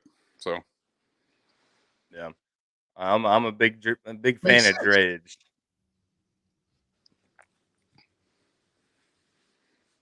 Well, so what commodities you mainly running down there? And I did a good bit of recycled metals. I do a ton out of Charleston. One of our biggest customers, if you actually ever have a chance to check out our website, one of our biggest customers is actually literally gave us a letter recommendation, and it's literally posted on our website. But one of our we do a ton of recycled metals. Recycled metals and granite are the two biggest ones that we do pretty consistently. We do like 60,000 pound 20s of big ass granite slabs. Shit. Are y'all keeping it local, or are you running up towards like North Carolina? Yeah, majority of our stuff is in North Carolina. We got a local golf cart company here, and we got a local granite customer that comes out of here. Everything else is, Greenwood, Spartanburg into Dallas, North Carolina, up that way. So we do a lot. Probably 80% of what we do right now is South Carolina, North Carolina. We've been in Georgia. We've been in Georgia a little bit. It was actually funny. Funny story. Our very first load we ever ran when we left Pepsi was an actual Pepsi load to a Gatorade facility in Atlanta. You gotta love that. I mean, it was kind of one of those things like, yeah, we're doing the right thing. It was a good decision. So, hey, Steve, do you have a CDL, man? Have you ever driven? Do you drive or what? That's funny. So I actually I don't. And Clint, which is my business partner, like that was always our thing at Pepsi. Like is hey, you handle this part of it, man. I will go out and take whatever you need me to go out and take. Like as as his manager, like he just handled stuff, right? So it's when we started this business, he's like, I don't want you to drive. I want you to do what you do. Now I know the whole system because I managed delivery for so long, either being a delivery supervisor at Pepsi or different roles that I did running the facilities. Like I know every part of delivery besides legally being able to jump in the cab and do it. But that was his thing. He's like, I don't want you to drive. I want you to do your part. Let me do my part. Like his strengths are my weaknesses. My weaknesses are his strengths. So we make a really good partnership. So yeah, to answer your question, yeah, I don't have a CDL and I don't drive, but so have you gone out with your guys and gals and like in a truck for the day, sit with them, go through all of these processes for each one of your customers, since I mean like they're right there near you? The first year that we had this company, I literally rode in the truck every day. I ran my office out of the truck. Dude, that's fucking awesome, bro. Yeah, so literally, it wasn't until we brought on, because we actually didn't bring on our second truck until year 2, because the way our insurance was, we couldn't add a second truck till year 2, and we couldn't add somebody to the authority of a truck we didn't own, an asset we didn't own until year 3. So literally, the first year we operated that one truck, I ran it out of the office out of there. I had my own little desk, everything set up in the back in the sleeper cab. I literally just ran everything right out of there. 100% of the business. So I was the face in front of all the customers. Both of us were. I mean, I knew the whole 100% of the operation at the port. Every part of the operation, with the exception of physically getting behind the wheel and driving it, I've done in that first year. So you being the face, that didn't cause you to lose customers, man? No, man, my ugly face still allowed me to get this ugly bug still worked, man. Get some customers. Oh man, that's good stuff, dude. That's a cool story, man. Like it really is. You kind of in a sense, you kind of say you went in reverse, kind of from the shipper kind of back to the carrier, man. That's very, I wouldn't say original, but it's pretty rare, brother. It's pretty rare. Yeah, and we've pretty much stole majority of my whole management team now is either worked for me as a driver or they've started their own logistics company and we all just help each other out. Like there's literally like 12 of us that are all doing this now and in this area. So we all help each other out like every day.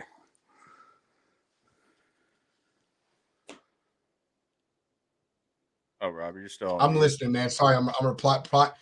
Again, Alec is fucking talking on here and then DMing me. Dude, you need to go on. Alec, you need to go on our YouTube page so we can respond to you in the comments. He just needs to come on and hold on. Like I'm gonna put him on blast. Send him the link. Oh, hey, by the way, Steve, it wasn't you that had the wind. If you want to go back outside, you can. And I'm sure it's a beautiful day down there in Charleston. See what it's like. Yeah. Dude, yeah. I keep telling you, there's. So I definitely want to get Clint on one of these days, and Clint with Shoreline, and do like that whole factoring fraud thing that I'm going to call it is like they're literally holding me hostage right now. I gave them a 30-day notice. They told me I had to give them a 60-day notice. They will not even offer, and I'm not even a huge company. They will not let me buy. They will not let Clint buy out my contract. It didn't renew. It doesn't even renew until March 18th. We gave him, Clint sent him the notice. He sent him the notice on February 16th, and they said, sorry, he's got to give a 60-day notice. He's not eligible to be released, and they won't even give him a buyout for me to, because I was just going to buy it out. I didn't care what it cost. I just wanted to get the hell away from him. Yeah. And go over to Clint. So I didn't care what it costs. Tell me what it is. I'm getting out of here. They won't even offer me a buyout to be able to release. So there's no way just to opt out of it? Like, well, the problem is I can't. They have to release me, or Clint can't. You can only be. I forgot what form he said it is, but you can only be affiliated with one factoring company at a time. Mm-hmm. So he can't actually, I guess, represent me is maybe the word we're going to use. He can't represent me because the other company hasn't released me. Yeah, that's insane. That's right. I don't want to sidetrack, or I want to sidetrack. I'm sorry for a second here. So I just want to bring Alex's comment back up. Now look at that picture right there. All right. Take note of that. And then you can look at that picture there. Like, that's his work picture. You gotta zoom in on it. All right, hold on, bro. Let me Bingo. So, like, that's his picture there. It's like, dude, which one's fake? You know what I mean? Lieutenant Dan. Lieutenant Dan. I got my new leg, or you got your new legs. Ice cream.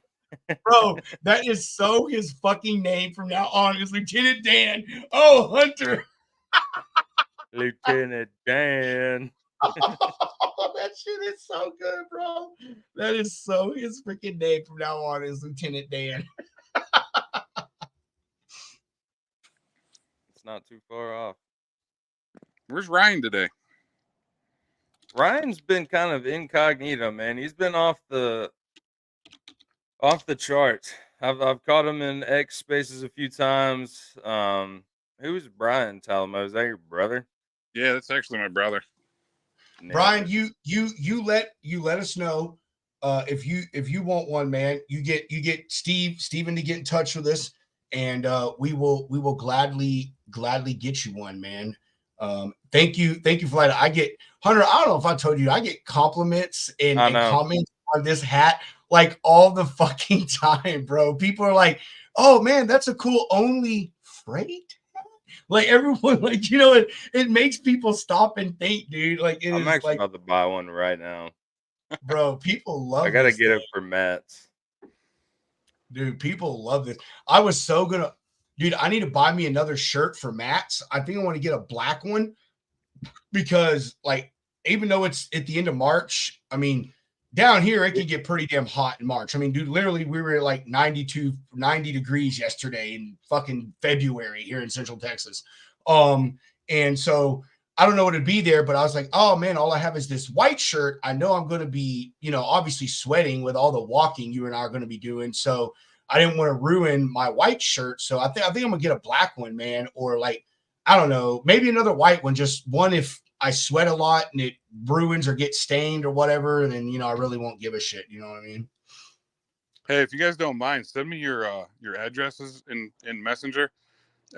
We actually have Brent. I got these Cleves Logistics. On the back of it, it says asktalamo.com. It's actually Brian's web design company that he has. So I was gonna flip you guys some apparel and stuff that we have. Right on, man. Yeah, hell yeah, bro. I want to be the next Elon Musk. I love it. So, hey, so y'all don't get that. I got my CDL. So Ed is a trolling SOB on Facebook. Like, and he sends me these pictures of like stupid ass posts that people make and don't even think about it. And you would not believe how many people make a post and say, I got my CDLs.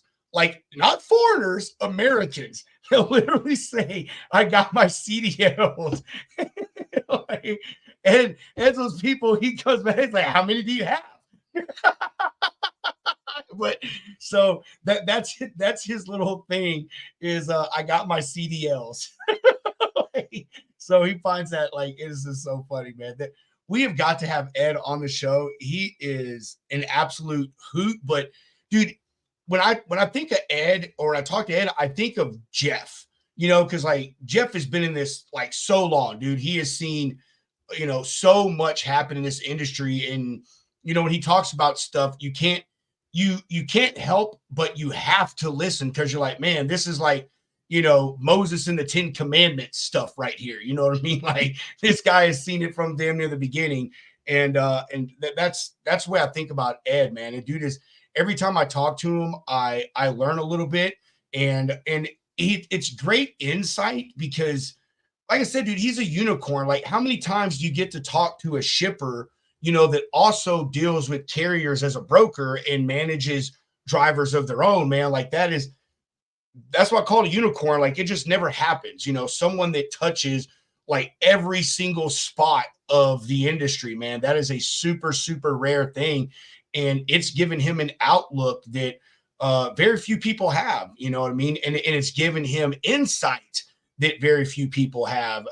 So yeah, I gotta get Ed on the show, man. He is so freaking fun to talk to. And he's like Ryan Hunter.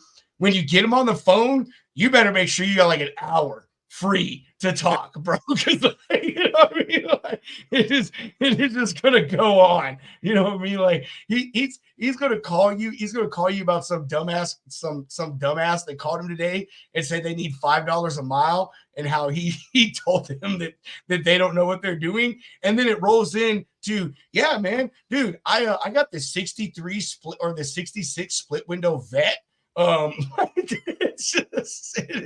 It is nuts, man. And he's done some cool stuff. That talking about that vet, he sent me a picture. I'd have to find it in our DMs on Facebook, but dude, like he transported a 66 split window, like a 57 Chevy, and something up. Dude, is like $500,000 plus worth of automobiles that he shipped.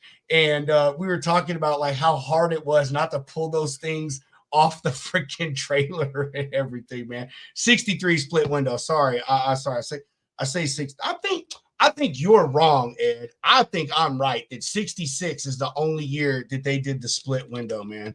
I'm looking it up right now. You don't know what you're talking about, Rob. No, I mean he may be right, but I feel he is right. Shut up, Ed. Fucking Ed.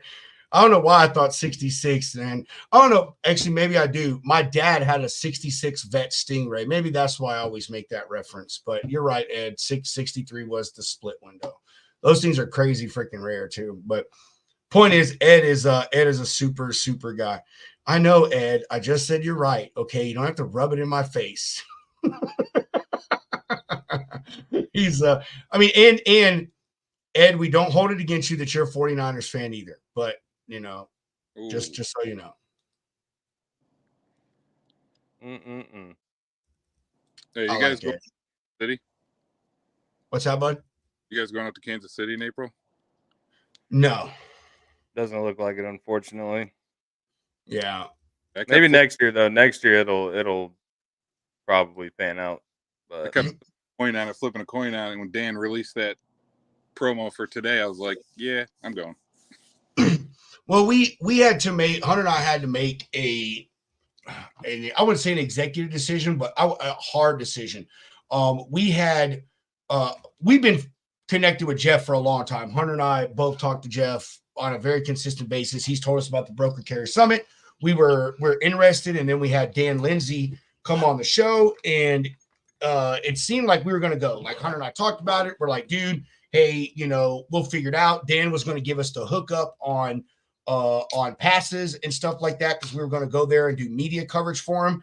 But you know, not to say that the BNC summit is not important, but you know, someone gave us insight to Matt's and said, hey, if you email them and ask for media passes, I will chime in and we'll help you get them.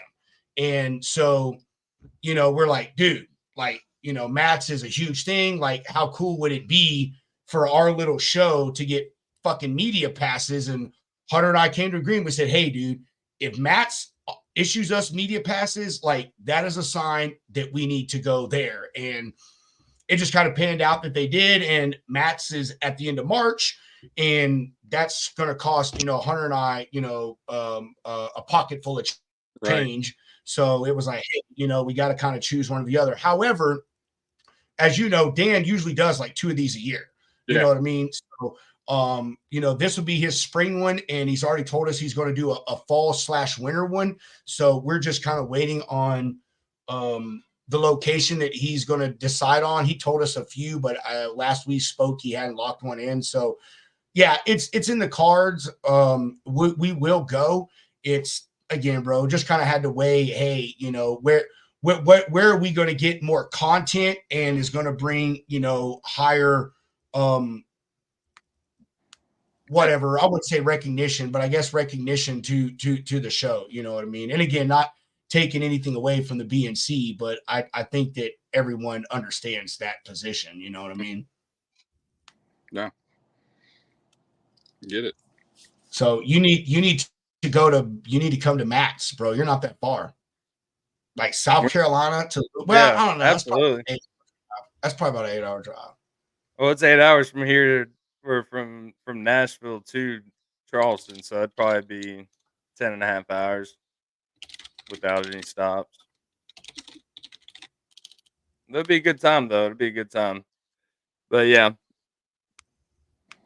if they have another broker carrier summit down in Tampa, I'm definitely going them, because that Yeah, won't be too much of an issue. Actually, my brother Brian, that's actually on here, he lives in Tampa, so I turned it into a little hangout with him and business meeting, and then went to that. So Yeah, I got some family that lives down in Tampa, so that would not be an issue. But that'd be do you some ever fun. go up to do you ever go up to like Sevierville or was it Pigeon Forge area, Hunter? I mean, I haven't been there in a while. If I go out that way, I go to Knoxville. I got a few buddies that live out there, but the furthest I've been going is out towards like Sparta, Tennessee. I do some caving and whatnot. So, Do you ever go in the mountains and go camping, man? I got a hook up for a cabin for you out there. dude, okay, yeah, absolutely, man. Yeah, the last time I was there, we got it's not a full cabin. What do they call those? Like a smaller cabin. Yeah, that's But what this. It's good for just chilling out and hanging out.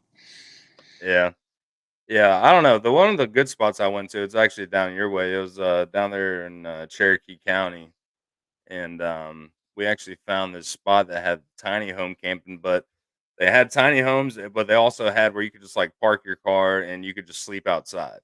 And so I just like strung up a hammock over this creek right there, and it was an interesting spot. So it was we pull up and it's up on this hill, and first thing I see is like this huge, like, I don't know, it was, I don't know the exact piece of equipment it was, but like a 13-star American flag. It was like a big old missile launcher, like had this, like, had a gate that closed, and we get up there and come to find out, they were the coolest people in the world, but they're like, yeah, if shit ever hits the fan, we actually have a siren that goes off, and like all these little signals and stuff. And he's like, everybody on this mountain has ARs, and Damn. we're strapped to the T. And I was like, all right, that's cool, man. If shit ever hits the fan, I'm coming up this way. But yeah, staying there, it was neat, man. They charged us like $20. They had food, bathrooms, shower, whatever you needed. But yeah, I like getting up there in the Smokies, man. Especially like you're talking about Sevierville, and um, it's a good way just to get away from everything. Waking up in the morning and seeing the, why it's called the Smoky Mountains, and Yep. it's you see some black bears here and there, and just some wildlife, but it's a good time. I want to get back out that way. I'm trying to go to a UT game this year, so maybe I can make it into a little double trip if it ain't too far out. But yeah, man, hook us up, or hook me up at least, because I can definitely use a discount. I know they get pretty expensive, so if there's a slow season, I'm only about 4 hours out.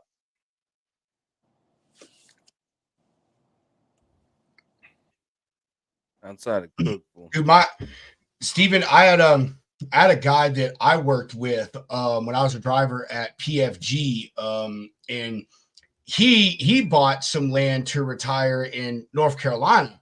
And dude, like that's amazing. Tennessee, beautiful place to buy land and retire. Tennessee or North Carolina, man, where he bought his, I think he's right outside of Asheville. Oh my God, it's so beautiful. And he's having a house built, man. And like his view is just like of mountains in this beautiful green freaking valley. It's absolutely fucking amazing, man. And I'll say that although I am Texas born and bred, I absolutely love my state. If there was one other place that I would go, it would be Tennessee. Man, like I love that place. When I was stationed in Fort Campbell in the Army, man, I love Tennessee. For one, it has all 4 seasons. Like things are pretty cheap there. Where I lived, I don't know if they still do it, but where I lived at Fort Campbell, we were right on the Tennessee-Kentucky line. So we used to be able to go into Kentucky and buy groceries, and half of their groceries were like tax-free. But I love that place, man. I absolutely love Tennessee. If I had some money, I would definitely buy me some. Ain't no land. place I'd rather be. Hey, y'all, dude, carry this thing on for me. I got to call Kat, man. She's at the vet, so she may be calling me and asking me or telling me something about this animal. Gotcha. Well, Steve, what's in the forefront for Cleves? Right now, just building customer base. So we've got a handful of customers we do kind of direct, and then we have some through through some brokers. So really just kind of building that thing. I'm kind of actually bringing my brother on. That's one of the reasons he's on here as well. So he's learning the business. I'm bringing him on. He's kind of running some stuff behind the scenes for us, pulling over some customers in like Apollo and Zoom Info and stuff like that. Just a good base of customers. He's super smart on the computer, and I get a headache thinking about all the stuff he does on the computer. But yeah, so we're kind of doing it from that end and sending out some calls that way, and just visiting some local people here, and just growing the business, right? I mean, we're kind of the, some people they want to do more for less. We're kind of the do less for more. So we're not the cheap people in the market, for sure. We care more about, the customer service aspect of it and providing that than necessarily just going out there and being, what do you guys call it? The bottom feeders. we don't entertain that stuff. And some brokers like us, some brokers don't, but we just like to give a good service and have everybody, ask for us and want us back. That's what it's all about, man. So have you seen a difference, sticking locally in your services? Like, I know, here in Nashville, I mean, obviously there is a good bit of freight being thrown around, but it's a lot of bigger corporations, like Nissan and Bridgestone, and Amazon's got a huge hub here. But, definitely down in Charleston, just from my experience prospecting down there and doing business that way, like, or even living up in Montreal, which, I mean, obviously is not the United States, but there's like certain hubs around the globe where it's like so transportation heavy. And I'd go out to lunch with my CEO up there in Canada, and we'd sit down, and 4 different tables would be people that he's doing business with, customers, carriers, across the board. So is that something that you see down there and making a difference for your business? Oh yeah. I mean, especially when the rates kind of started coming back to, I mean, obviously COVID rates were sick.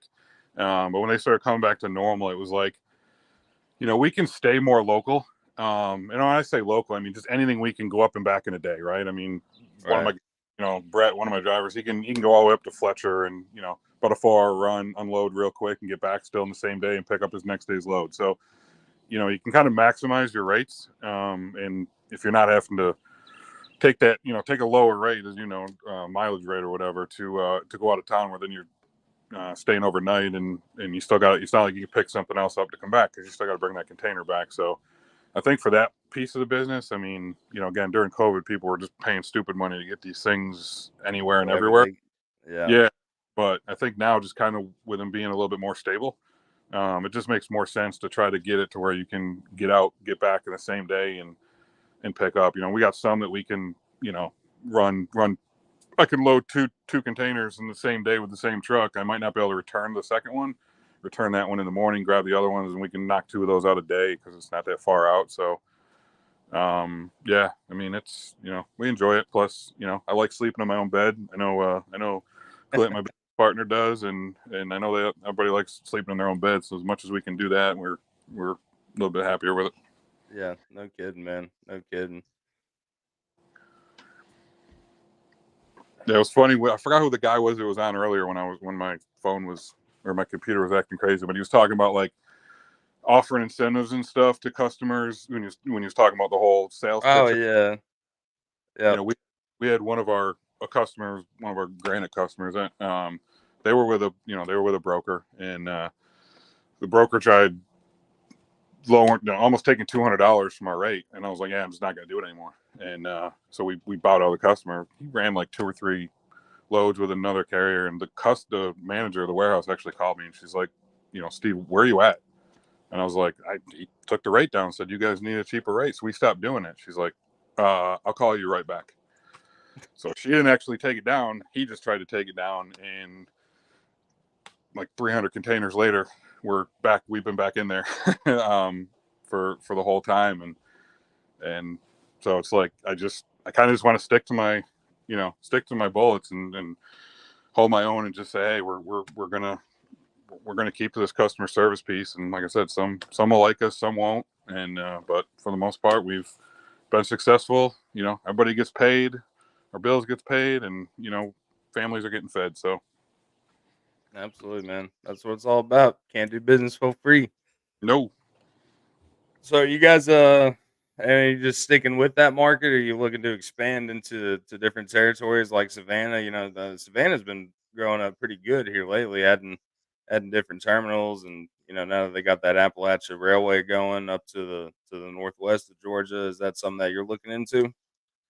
Yeah, like I was telling you earlier, like I've taken a lot of people from the old company and bringing them over. So I've actually got another driver that ran a facility down in Metter, Georgia, for Pepsi. He's actually got yeah, everything's better in Metter. Yeah. So he's actually running out of Savannah, and him and I have been in talks about, he's got his own authority, but him and I have been talking about, kind of us kind of invoicing and kind of helping him that way and getting some of those customers to get in, because some of my customers actually run out of Savannah as well, some of my export customers. So we've been toying with that idea. Just kind of seeing where it goes, right? I just want to make sure the market kind of stabled itself out before I started going. Yeah, I know how that goes, man. It can definitely be tricky on the drayage side of things. I've worked asset direct out of all of those areas. We had Miami, Jacksonville, Tampa, Savannah, Charleston, and down in Houston. And Charleston was a pain for some reason. That was one of the new spots that we launched. I did a killing out of Savannah, but we had our company drivers there. We had our owner operators set up, and finding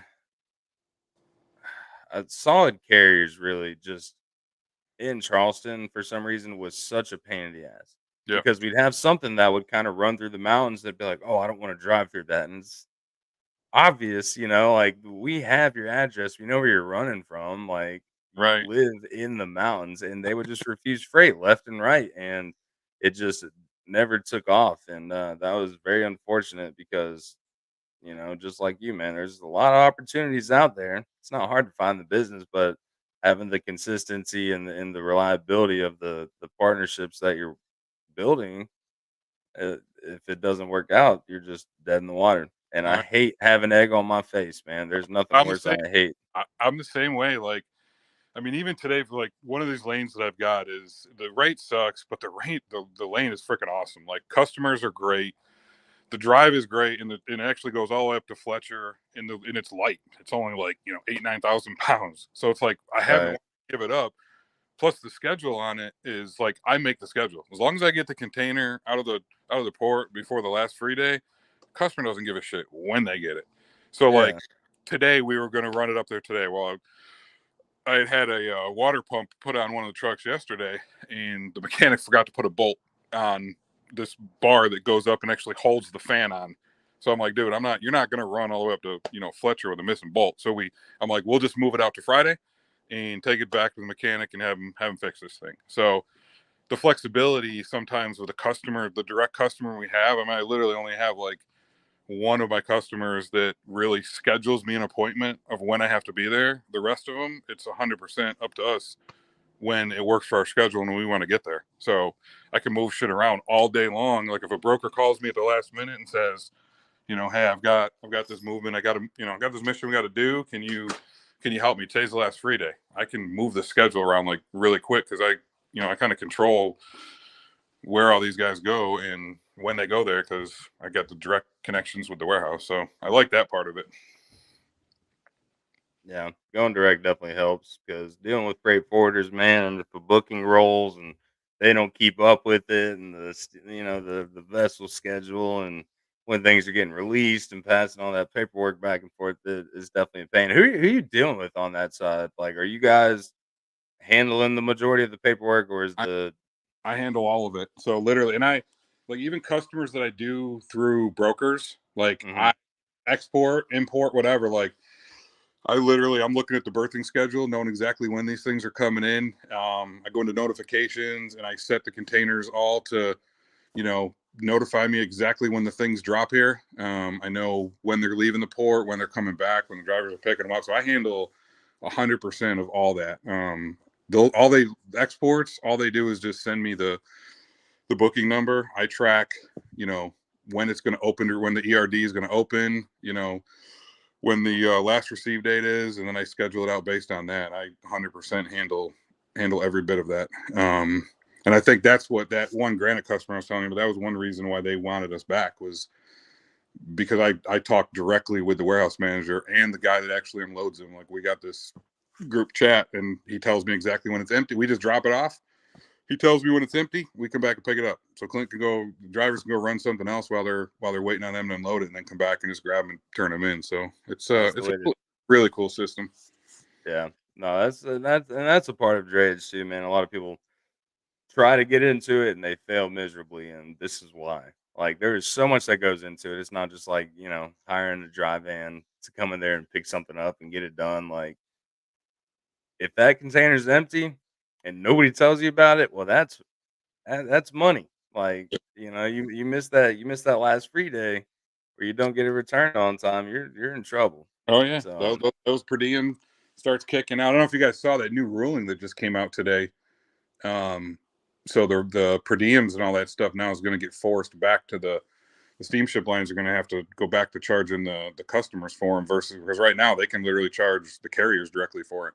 Oh, that's always been it, man. That's always been the thing, and that sucked because I can go all day about this, but Right. you see these carriers where they'll have in their email address, "We do not pay per diem, we do not pay demurrage." Well, you know what? Like, if I get charged with the pre-pull, or you just take my freight and you just wait until the last free day, and you think you're gonna go and pick it up, well, then you're gonna get stuck with a congested terminal, which I'm not sure if that's such a thing anymore. I've seen a lot of these ports implementing, getting appointment times and all this good stuff, which is so necessary because as well as I do, you reach out to these steamship lines, you're barking at a brick wall. Oh Like, yeah. you're not going to get any response. They don't care. They're lawless.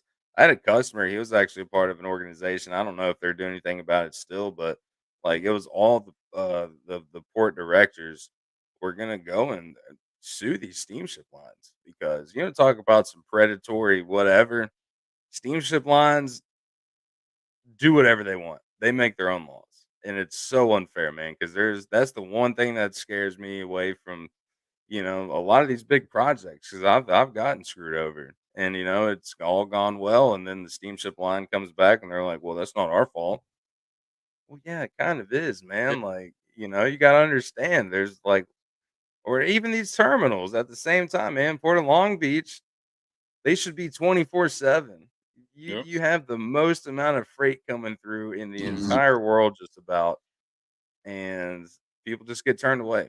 Well, it's funny when And so, you're talking about the steamship line, right? We had one that so Charleston's port is closed on Sunday. Well, it's by appointment only. mm, You have to make the appointment by Friday at 4:00. They won't let you make the appointment unless the container is already in the yard. It already arrived, right? So so it arrives on Saturday. The steamship line wanted to charge me Sunday is one of my free days for per diem. I said, "How can you charge me for Sunday?" They said, "Well, the port's open." I said, "Correct, by appointment only." I said, "I would have had to make that appointment by Friday at 4." I said, "Even if I wanted to return that thing on Sunday, I wouldn't have been able to, so it can't count as one of my free days for per diem." right, Well, the port's open. So it's like, okay. all these steamship lines are overseas, Mm-hmm. and the U.S. being one of their main, customers in a whole. You'd think they'd understand how these sports are operating and Oh, the they updates that are coming through, but they don't care. They want that don't have money. money. All they got to do is bill me. And if I refuse to pay it, okay, fine. We'll turn you into the UIA and you won't be able to haul for us anymore. Like, Yeah. it's a strong arm. But I'll tell you, one of the best things that happened down here was when we first started, the chassis system was an absolute shit, guys. Like, I used to have to wake up I used to set an alarm every night at 11:50. If I fell asleep, I would have to wake up at midnight. It reset at midnight. Couldn't do it at 11:59. It did it at midnight. You'd have to go on and book how many chassis you thought you were going to need for the day. By 12:51, they were all freaking taken. Like if you wait extra minute, and we'd pull into the yard, and I'm like, how are all these things booked? There's like 1,000 chassis. Or well, carriers would go in there and be like, oh, I need 50 of them. They only needed freaking one. They only had one truck, but they'd reserve like 50 chassis. Yeah. But so South Carolina Port last year actually billions of dollars and bought their own chassis. And thank God. Dude, good to hear, man. There's no booking. You literally pull in and you have a code, and it's like first come, first serve. Now you can get into their lease program and rent them, but you literally just pull it. There's always a chassis available. It is. Yeah. I got peacefully at night, not have to wake up at midnight anymore. That's good, man. Yeah, because I mean, shit.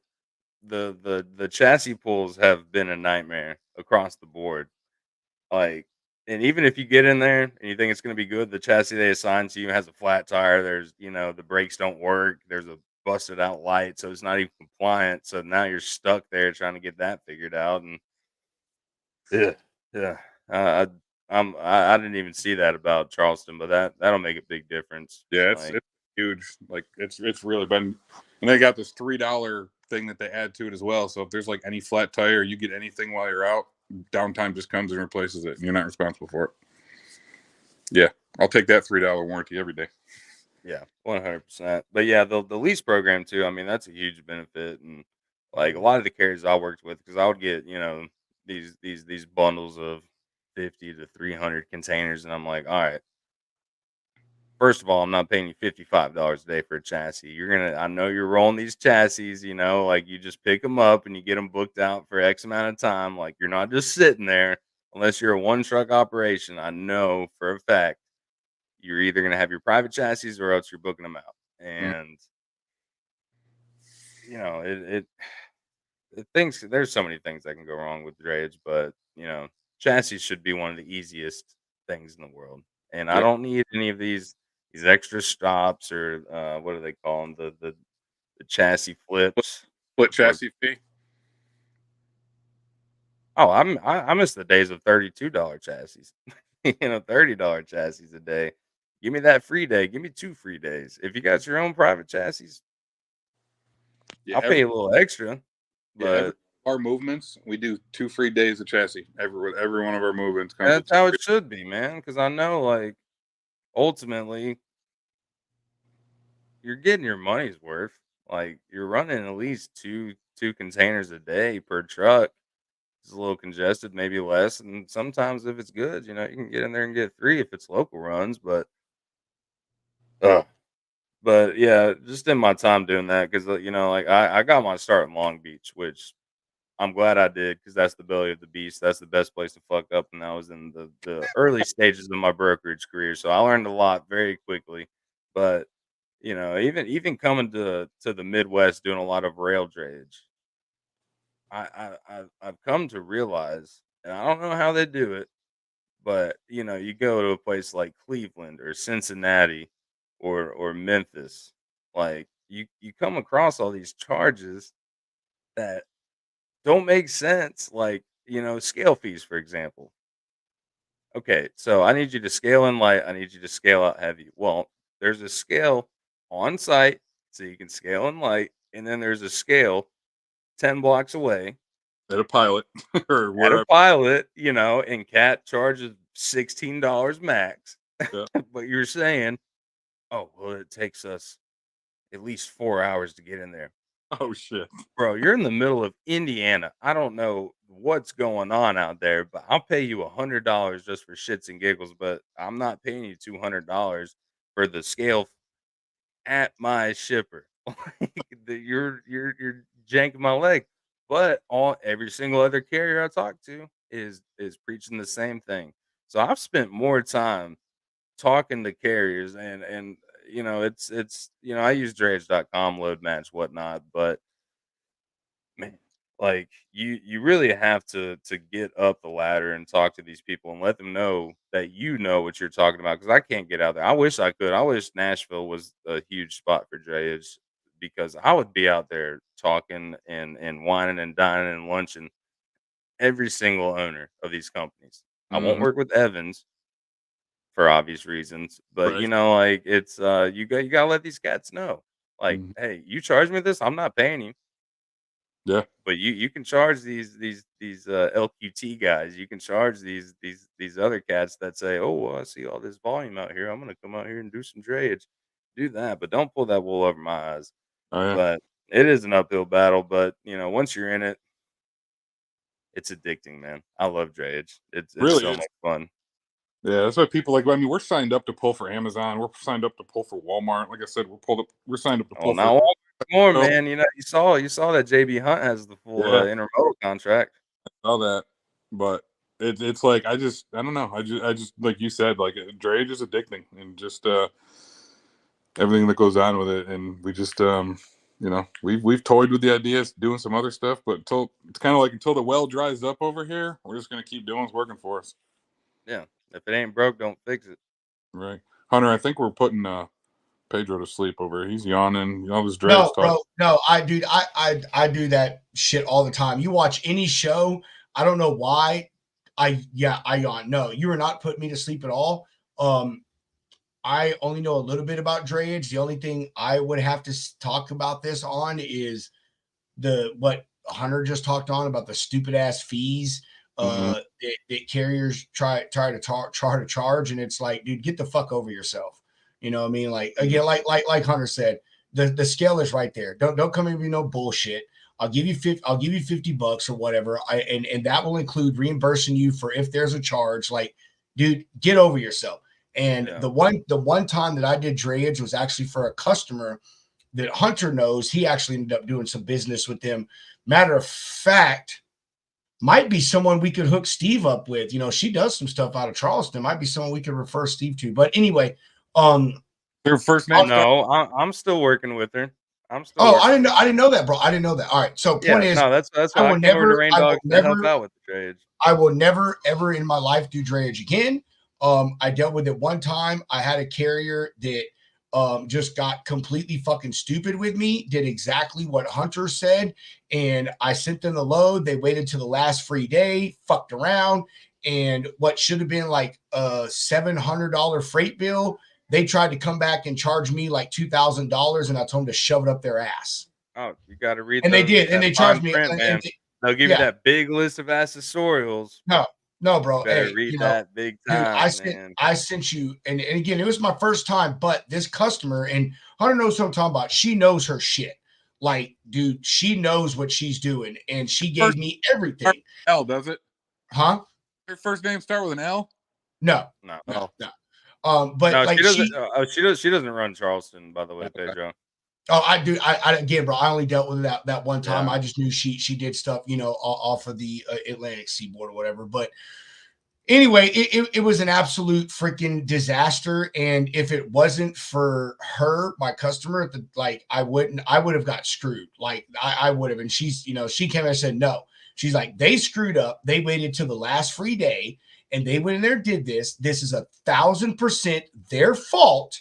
And they are responsible for these fees, not us. We gave it to them and plenty of. And the crazy thing is her loads, dude, like if they're done right the way she tells you to do them, dude, they take half a day. Like seriously, they're so simple. They're so simple. Bro, they are. Like the whole thing is like a 4-mile fucking radius. It's nuts. They're so easy to do, but you know how it is, man. You give someone instructions and they're like, huh, I know what I'm doing. I'm just going to do it my way.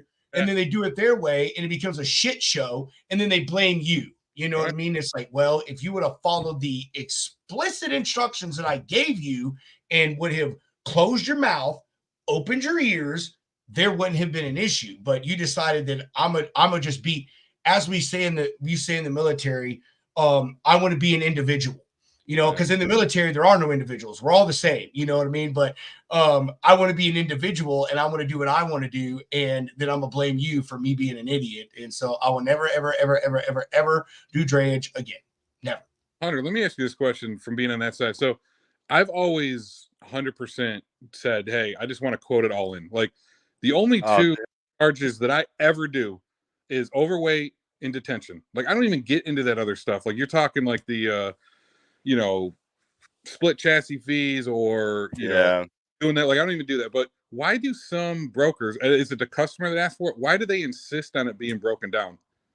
Or why do they? Well, customers have very seldomly, if ever, asked me to break it down. It's always the carriers because I like to keep it simple. Like, yeah, if you want to break down line haul, fuel surcharge, and chassis days, that's fine. Let me know what your storage charges are. I'm not gonna pay for a pre-pull if it's not necessary. Um, but it's just the system, man. They, like I said, like you have to talk to them because unless you're talking to their managers or someone who runs the company, you're going to be dealing with just their normal dispatchers. And even, dude, working for my asset side, they just charge crazy amounts, like, and they just want to get as much money as they can because people who don't know what they're doing don't know what to look for. So you can get charged with any of this, like Rob was saying. But yeah, like all in charges, dude, I'll pay you a little extra just to do that for me. Like, I'm sitting here trying to give you consistent business. It's not, rocket science. You're obviously contacting me. I know when the markets are tight because people will hit me up and say, "Hey, I don't have capacity until 3 weeks from now." And that's the time, well, yeah. Okay, whatever. I'm kind of at the mercy of whoever I'm talking to, but It's funny because I got into it, like, I'm 2-3 months in. I'm just doing everything all in. I had this one customer that insisted on it being broken. This broker that insisted on it being broken down. I was like, well, fuck. Let me just start from the top, and I'll back my way out of this thing and create. It split. yeah, It was like, it just makes it hey, so much more this complicated, and that, yeah, like, oh god, especially with invoicing and sending rate cons and or just the orders alone. Like, dude, just give me a number. yep, Like, here, your operating costs. I know roughly enough how much you need just based off what you gave me. Okay, let's agree on this number right here. yep, Say yes, and I'll send it. But I don't know. If you're working with brokers, it sounds like you were working with one of those that's like, you know, probably a customer, because I have had customers send me over a little sheet where it's like, okay, I need to know what this, and this is going to cost me. Well, hey, let me make your life a little bit easier. I'm going to charge you this amount. If you want me to break it down, I'll get creative with it. But like, it should be easy. It should be easy. But like you're talking about, with overweight or if it's out of gauge and might take a little bit more time, sure. I'll let you know what everything's right, costing here. But yep. if it's just a 40 high cube that's gonna run, 18 miles round trip, should not be rocket science. Hate it. I started using Rob. Actually, I started quoting something that you said on here one day. I said it to a couple different people. My new line is, I am the send the rate con and forget it company. Yeah, bro. That's it. That's it. I mean, yeah, I wouldn't say like totally forget it, but that's my shit. That's the people I want to do business with. And that like that's the carriers I want to do business with, and that's the shippers I want to do business with. Like, dude, just send me the rate con and fucking forget about it. I'll handle it. If there's an issue, I'll let you know. And I like carriers like that, dude. Like, so I'm a big person on, and this is anything, dude. If I hire you or you hire me to do a job, let me do my fucking job. Yep. I don't need you chiming in and chirping in every 5 seconds, telling me what I do or what questions. Hey, if you could do this, then do it yourself. Okay. And that sounds like me being an asshole, but like, I don't like being micromanaged and I don't like micromanaging other people. If I hire you to flip burgers, flip the damn burgers. I don't want you over there doing the fries. I don't want you mopping the floor. I want you fucking flipping burgers. You know what I mean? And so I don't know. I carry that over into this, dude. Like, it's, hey, if you're a carrier, you're a truck driver, and say, let's just not even talk about drayage. Just say a simple dry van load. And you call me, I give you the instructions, I tell you everything you need to know. I send you a rate con that has all the stuff that you need to know. I shouldn't have to babysit you. You know what I mean? Like, don't call me and ask me what the pickup number is when it's on your rate con. Don't call me and ask me what the weight is or what the delivery time is when it's on your rate con. I'm hiring you to do a job. I just want to send this to you and I want you to take care of it and just let me know when it's done. Now, obviously, I'll check in with you to make sure you picked up the load and all that stuff. You know what I mean? But I love that, dude. That should be the mantra of our industry. Send me the Raycon and forget about it, or I'll send you the yeah. Like it should be, bro. That's how it should be, man. Like, you know, again, excluding the hey, I need an update. Where's my truck? Or as the broker, where is the truck? You know, but dude, like I shouldn't be having to answer 5,000 questions from you if you're a professional and this is what you do. And that goes for brokers, carriers, and shippers. Yeah. I've talked to some shippers that I'm like, how the fuck did you get this job, bro? Like, you're an idiot. Like, seriously, like these people are trusting you to do this. You don't even know what a box truck with a lift gate is. Or I here's a good one. I had a customer a while back, a prospect actually. They haven't called me back since, and I think it's because I told them that they need to reevaluate their shipping plan. But they said, "Hey, we need to do these loads, and we need them all to be done on 48 or 53-foot dry vans with lift gates." Dude, that is like the most rarest fucking. You're working with some. You trying to run some shit out in California, bro? No, hey, no. It was, believe it or not, it was a plant. It was a plant customer, and the lady says, she's like, I have trouble with this every year. I know. I can tell you why. Because you're looking for a trailer type that carriers don't buy. The only people that buy these things just invest in a ramp, dude. I worked for a multi-billion-dollar beverage company, and I couldn't tell you how many times I ever saw a 53-foot with a lift gate on it. Yeah, I mean, dude, 48 is max you're getting. And again, Steve, you work, dude. You know, the people that buy these things buy them special order. Pepsi, McLean, PFG, Cisco, Coke, Budweiser. Like, these are not trailers that everyday carriers go out and buy. But those aren't 53s either, Rob. No, they make 48-foot van and reefers with liftgate. 1,000%. I know they do because I 48s is pretty standard. I mean, not standard, but 48s you can get pretty easily. But 53s, if they were asking for like that's insane. But regardless, you're going to be going to an LTL carrier and getting a dedicated rate. And you're going to be paying exactly. And again, like even the 48s with a liftgate, they're rare for an everyday carrier. Most carriers won't buy them unless they specifically are working in a demographic of the industry that requires them to use it every day. And I told him, I was like, listen, I said, the reason you're having a problem with this is because you're going about this all wrong. You're trying to find a fucking needle in a haystack, and that's just not going to work right. So, yeah, dude, I've come across even shippers that don't know what the hell they're doing. And it's like, dude, I can see why you have so many problems because you don't know what you're talking about. And so you obviously aren't giving anyone else the right information. And that's why all this is going to shit. But, hey, I'm just a dumb broker. I don't know anything. Well, don't mind all the degrees and certifications. You know what I mean? What's all art? Well, just to cut it dry on the drayage side of things. So I got lucky. My first customer ever was actually a freight forwarder, but they owned about 300 trucks out of Long Beach, and this was in 2018, 2019 when it was just booming out there. So he let me come in. I was running stuff. My first container I ever pulled was a container full of Crocs, but I was helping him out with his Crocs account, AutoZone, Molex, and Chicken of the Sea. But this dude, like, he knew I was green but I had the passion. Like, I had done my research on it just enough, and like, he would send me over what he had available, and he just let me work.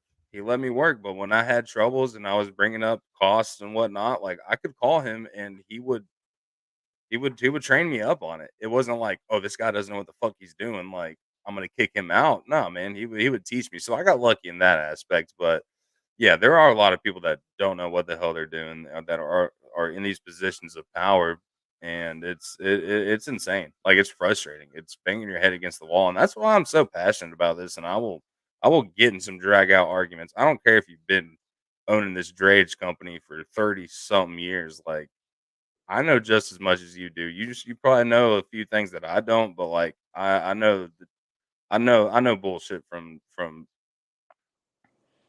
good business. Right. But yeah, it is frustrating. But uh, what's going on, Ryan? You look like you just crawled out from underneath a bridge or something. What? He does, doesn't he? Look like a damn homeless broker. Bro, I was trying to take some advice from Matt by staying in my sweatpants today, so I tried that. Instead of waking up and taking a shower and getting dressed, I just stayed in my sweatpants all day. Try to be the bathroom broker, the bathrobe broker. You know what I mean? Well, if you have a good day the day before, don't shower because you'll wash off the mojo. You just got to keep it rolling, and then when things start going bad, hop in the shower.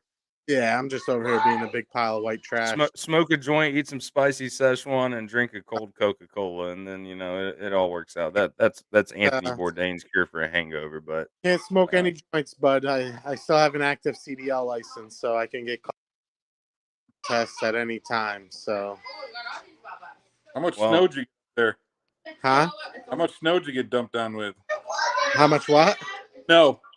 Snow? Oh, we didn't get any snow. You didn't get any of that? That band that came through? Shit, Oswego got like lake effect. Nah, we got shit. I was kind of upset. I woke up this morning and no snow on the ground. We got some rain last night that was supposed to ice over, but it ended up drying up before it even iced over. So that is exactly why I don't fucking live up there. That's why I moved. It was 90 here yesterday. I will say typical Texas weather. It ended up only being in the high 40s today, but tomorrow it's going to be back in the 80s. It was 60 degrees yesterday, 20 degrees today. It's supposed to be 65 on Monday. Dude, it messes me up so bad, dude. These fake springs that come through. We get all the seasons. But the bad thing about this like cold warm shit is it's gonna fuck up the apple crop. Oh yeah. If it's too warm for a certain period of time, the trees will start budding, and then we'll get a freeze again, and then it'll kill all the buds on the apple trees and fuck up the apple crop. Well, I did a little research yesterday on how wind is created. Do you guys know where wind comes from? Oh, we got my fucking God. Last night, my grandmother called me. She lost power. I told her, I said, get off your phone. That way your alarm clock works when you got to be at my house in the morning for the kids. Wind is created when brokers eat too much Mexican food. That's my final answer. You nailed it. Rob farts. That's when the wind comes. Yeah. So I was sitting at the table with my wife, and she's over here on Twitter watching the Logistics Lounge, and I'm like, "What are you doing?" She's like, "Oh, I'm just checking in on my boys." I was like, "What?" She's like, "Yeah, I thought tonight was ladies' night," and I was like, "No." Why did everybody? Oh, dude, Rob, it's because you posted that flyer again today, and nobody's reading the fine print. Hey, bro. Hey, you want to know what? Hey, let that be a lesson to all of you logisticians. Their fucking details matter. Details matter. Hey, that's where our little golden Easter eggs come in. How long did it take until someone realized that I spelled Logistics Lounge wrong in the top left corner? I think it was like 2-3 months. Yes, and it was one of our guests, Jessica Lopez, who did it. Yeah, we still owe her an Amazon gift card, but we do. She hasn't answered me no more. I think she doesn't like me. Tell me why my wife, who's a nurse, is tuning into the Logistics Lounge on fucking Twitter. Hey, that's a sign we're doing something right. We're reaching. We're making a grand reach. Hey, look, we have Steve. We have Steve's son who is. Yeah, dude, look at that kid doesn't know even half of what we talk about, and he's like, "Bro, Dad, like you got to call Pedro Potato." Who? My son. Steve's son watches the Logistics Lounge. Yeah, dude, he's a big fan. I can be on Zoom talking to somebody else, and he'll run in the office. Are you talking to Pedro Potato? I love his son. Hey, dude, I am going. Dude. You ask your son. You ask your son what he wants. If he wants a hat, an Only Freight hat, or if he wants cannot get an Only Freight hat, dude. He will get in trouble. Bro, dude, that kid would be the most popular kid in school, yo. For no, real. We can get him one of those. We can get him one of the brick wall t-shirts. That'd be fire. Hey, but dude, Ryan, I do remember Sharky that Justin was pulling up through AI? Oh yeah, we got Sharky the truck driver, yeah. We could make children's books. Pedro Potato and the Freight Hound, and then Sharky can be like a little so cool. A little but Steve, seriously, sailing out there, dude. We can teach kids about freight. I'm traveling to Jersey, and me and Justin are going to make this shit happen. All right, well, hold on. I really want to do it. Steve, I think it's such a great idea, dude. Sharky's the man. DM me your son's shirt size, dude, so I can get your kid a shirt. All right, we'll do. Fuck yeah, bro. Yeah. That'd be awesome. Sweet, dude. You gotta ask his mom for that. No, it's just going to say the Logistics Lounge on it, bro. He's just going to get but you got to ask his mom what his shirt size is. Oh, that's true. Oh, man, I'm good with that. Youth medium. I'm good with that. I had to order so much baseball crap for him. I'm good. I know that. Hey, we'll get him a youth large. We'll get him a youth large so he can grow into it. I'm folding laundry, and every shirt or piece of pair of pants I pick up, I'm like, hey, this is a size 6. Whose is this? Hey, this is a size 12. Who's this? I was the same way, bro. I'm the same way. Like when I do, my wife like, babe, that's so-and-so's. I'm like, who gives a shit? Like they'll figure it out. It's their clothes. They should know. I'm just folding stuff. It is their job to find out whose is what. It's a game.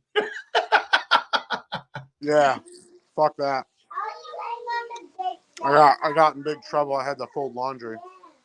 Yeah, you were in the cell, but hey, you gotta have your free time, man. Aren't you unionized in that marriage? I don't know. I feel like I'm being misclassified. Yeah, you are misclassified. He's a misclassified worker. What do you eat, Ryan? Red velvet cake. Dude, Ryan's always munching when he's on the mic. I swear. Bro, I mean, earlier, I don't know why. So, my kids' nursery school, they always put out these carts with like food in them, and sometimes I'll grab something out of it. So they had 2 boxes of red velvet cake mix, and my wife loves red velvet cake. So my kids took them. When my mom picked them up from school, my kids took the 2 boxes of red velvet cake and like 8 boxes of macaroni and cheese. And I'm like, why are you guys taking this stuff? We don't need it. This is for people that, need the food. And then, Dad, we wanted to make cake. So I made cake today. Ryan doesn't know it yet. But the school now thinks that Ryan is poor, and they're putting together like a fundraiser. I hope they think I'm poor, and then they'll stop sending invoices for nursery school. His kids took all the mac and cheese. They ain't got no food. I hope they think that. That way they can stop sending the invoices for nursery. Oh, this is actually my oldest. He's going to school starting next year, trade school to be a diesel mechanic. Right on, dude, that's sweet. That's a good job. I just want to fix my shit for free. Dad'll always have a job for you. A bit of advice, and this isn't from someone who is a diesel mechanic, but this is from someone who knows diesel mechanics. Dude, take that and go into the specialty industry. Don't go work on big trucks, man. Go work on like equipment or some type of aviation engine or generators, like marine. That's where the money is, man. Is in those niche diesel engines, man. Like I'm serious. Hey, everyone wants to be a truck mechanic. Woohoo! Good for you. But again, man, go find you a niche thing, man, and work in that, and you'll make crazy money. Hey, it's just like welders. Underwater welders get paid more than everybody else because they're in a niche that nobody else wants to do. Or they get paid more because the death rate's a lot higher. He'll always have a job.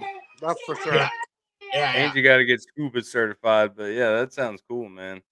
Some of those underwater welding jobs, dude, you got to stay in a submarine and like you got to live underwater for months.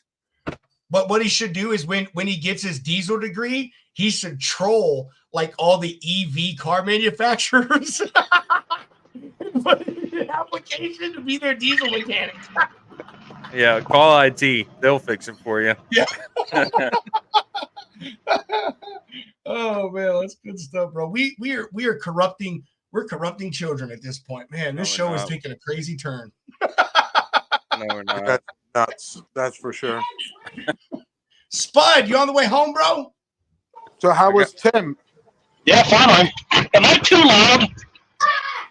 You're a little loud, but sorry. I think it's just your Bluetooth, bro. I'm sure you can't help it, man. It's Plantronics, man. Like, it used to be really good, and then I guess I need to get me a Super Trucker headset again. Dude, I used to love Plantronics. I actually still have 2 Plantronics headsets, bro. You're right. They were the shit when they first came out, and then like I don't know, they took a dump, dude. I think they got sold off to some crap companies. Yeah, I don't know. This used to sound really good, and then it sat for a while. I have no idea. Y'all can just mute me. I'm here. I'm like 5 minutes from home anyway, so. So Ryan, to answer your question, Tim, I will give Tim this, man. He was so fast. Not until you hear me miss some gears. Oh my God.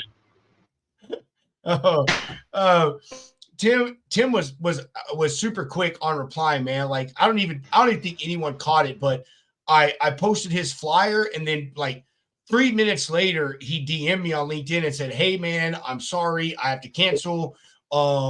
He's flying back from somewhere overseas from vacation with his family, and their flight got canceled. So he's like stuck somewhere on the other side of the pond or the ocean, stuck somewhere on the other side of the pond. And like, obviously I'm like, dude, oh, that's cool, man. Like, I understand. Like, there's nothing you can do to fucking help that. But I sent him some new dates, and we'll hook up. If anyone knows Tim, he is an extremely, extremely busy guy. He's always traveling. So I hope to have him back on. I like him. I think the TMS that he has is really good, as we talked about last night. It's good for the smaller carriers and to get yourself started. Absolutely. And it is a good entry level product for small brokers, carriers, even shippers. And so he does tons of shows, and it's not like I think he's going to come on here and say anything that nobody knows, but it's like, man, he's a cool guy, and everyone knows him, and he's very well respected. Dude, hey, how much more ballsy does it get? So this guy lives in Florida, and I believe he lives in Tampa. But last year, when the hurricane was coming through, when everyone else evacuated Florida, Tim is out on his dock fucking recording the hurricane. What else do you do? Giving live updates on the hurricane. He must have a good life insurance policy for his wife to let him do that.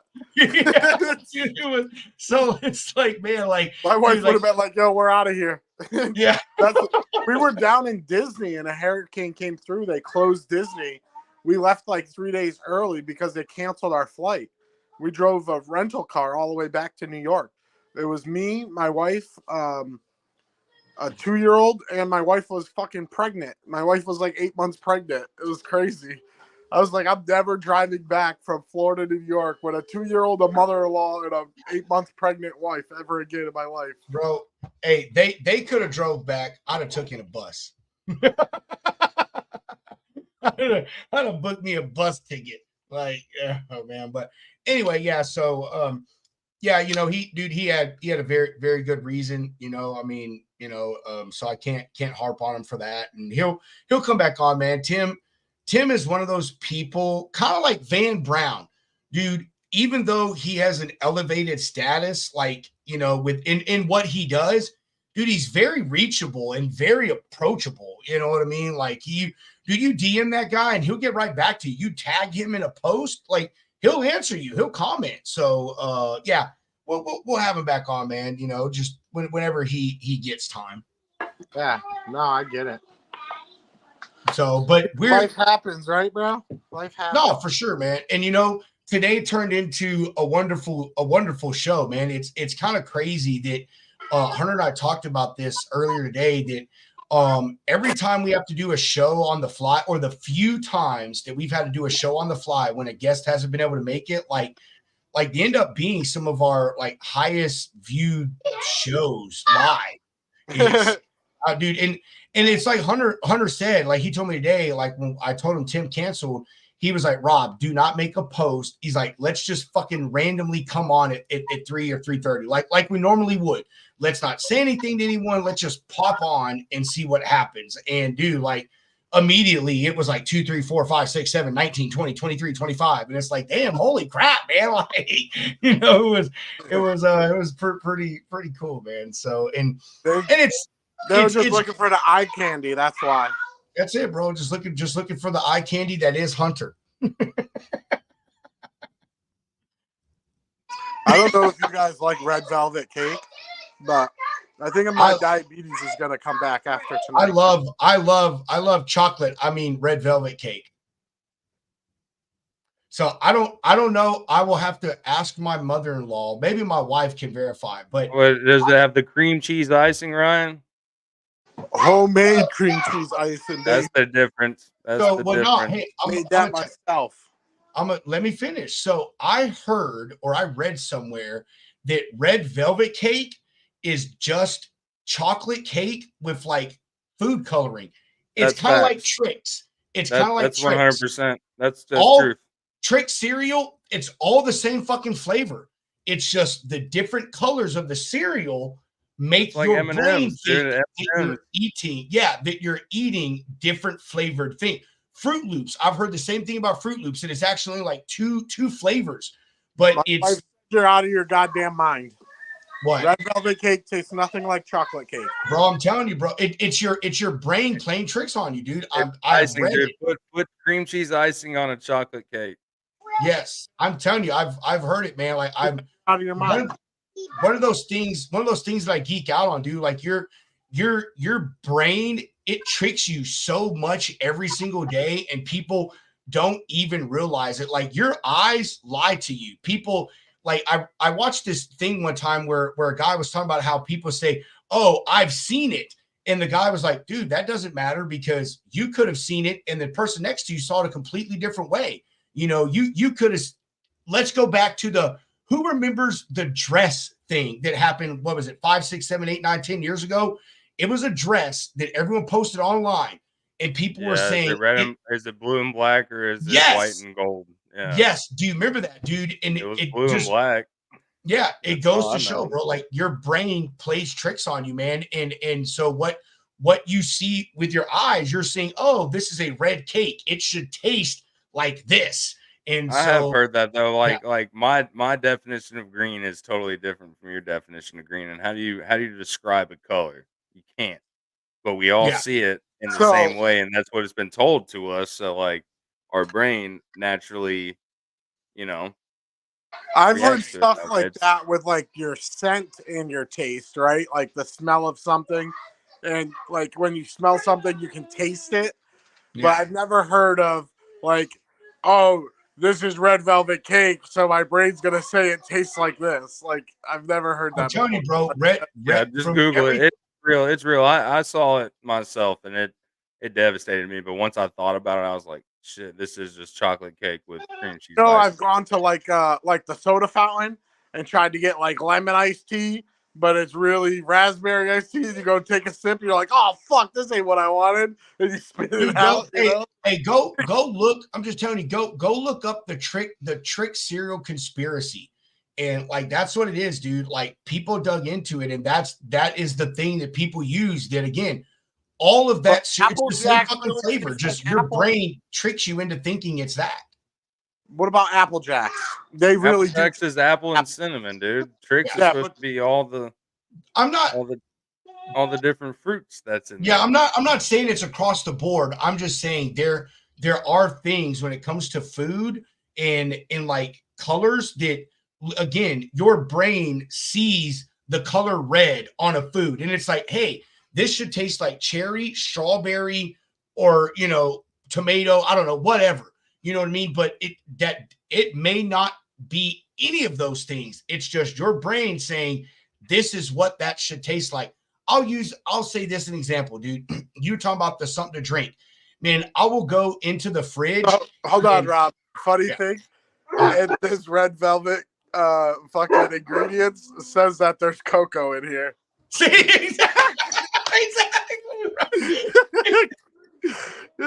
It says enriched flour, bleached sugar, corn syrup, leavening, cocoa, and contains 2% or less of cornstarch, modified cornstarch, palm oil, and there ain't a single ingredient. Red 40 and artificial flavor. See, there is no ingredient in there that says red velvet. Nothing. It says chocolate, red food coloring. But it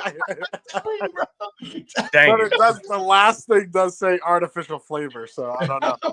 Is red velvet supposed to taste like strawberry or something? Like, what is it supposed to taste like? I don't know.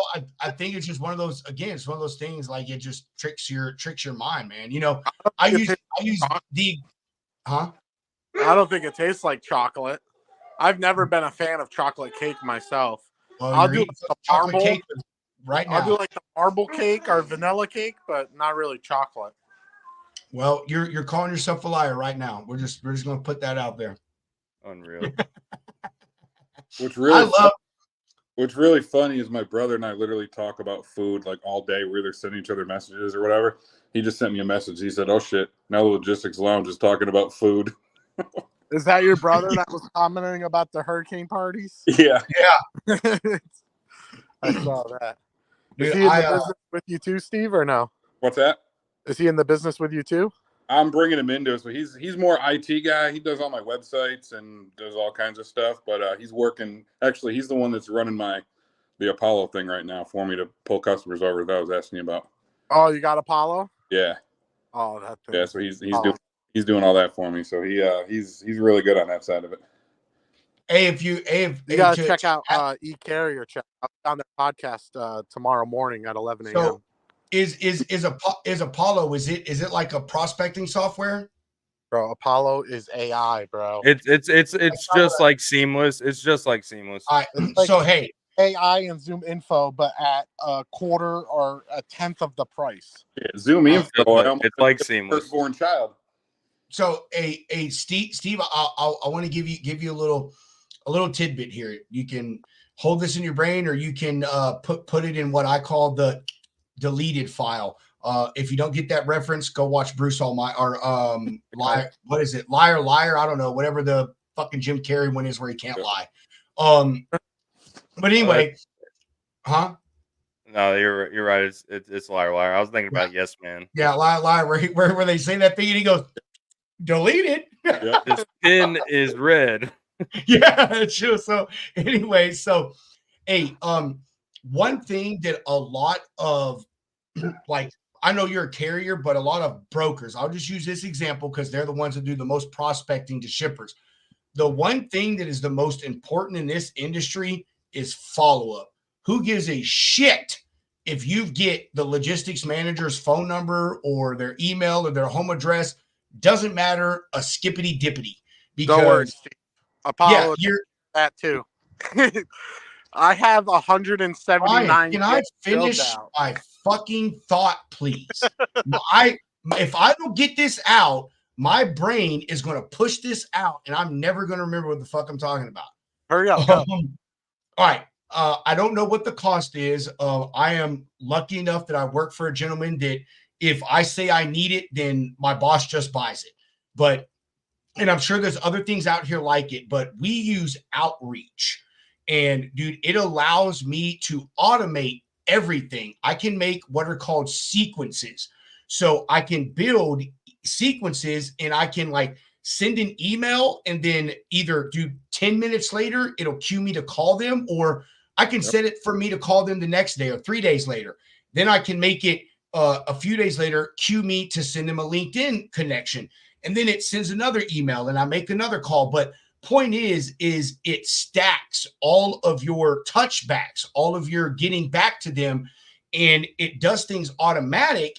And so you just got to go in there and do what it calls tasks, and the tasks are usually, hey, make the call, do that or whatever. So I say that because a lot of people say, oh, I'm great at follow-up, and that may very well be, but it takes a lot to kind of remember to follow up with someone. So, hey, I know you're a carrier, but maybe look into something like that, Steve. Have your brother look into something like that to where y'all can like automate stuff. You can just set up email campaigns. Oh, okay. Well, all right. Well, I didn't know that. So I built out a 179-day sequence. So 179 days. 100. Yeah, I've if I don't close them by 100, send me a message already on the website.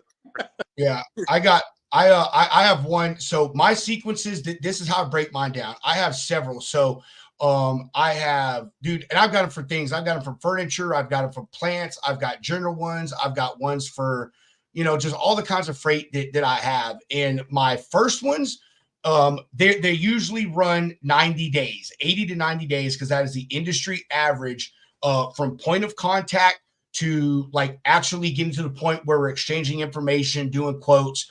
The average is about 60 to 90 days. So my first one's 90 days. Then if they don't answer me on that one, I put them in one that lasts another 6 months. And that one will send like one email a month. And then I get to do one call a month. And it just kind of keeps me in their inbox. If they don't answer that one, then I put them in one that is 350 days long. Yeah. And that's the same thing. Like it's one call a month, one email a month, and it just goes on. So when I have mine strung together, dude, I will consistently be in a prospect's email box or calling and leaving them voicemails for well over a year. And people may say, oh, well, by then you should be doing business with them. Oh, well, then you haven't been in this business long enough, because I worked a prospect for a year and a half before they gave me business, because you know why? They get 800 brokers a fucking week that email them, and it takes you a while to stand out and to be like, I'm tired of this guy bothering me. 800 of those brokers will leave after 60 days. But that's what I'm saying, though, bro. That's why it's important to do that stuff. Yeah. So I built the sequence that's 365 days. That's just called Keep in Touch. And the best thing to do to get off of my list and to stop getting those emails is say, hey, check back with me in like 3 to 6 months, because then the AI will take you out of the sequence and mark you as finished. But then I get an email every week of every prospect who was marked as finished. Plus, if anybody's job title changes or they no longer work for that company, it gives me an update on that as well. So I'm not sending emails to an email box or to a person that's not there anymore. Yeah, that's cool, man. I mean, I don't know, maybe outreach. Apollo integrates with outreach as well.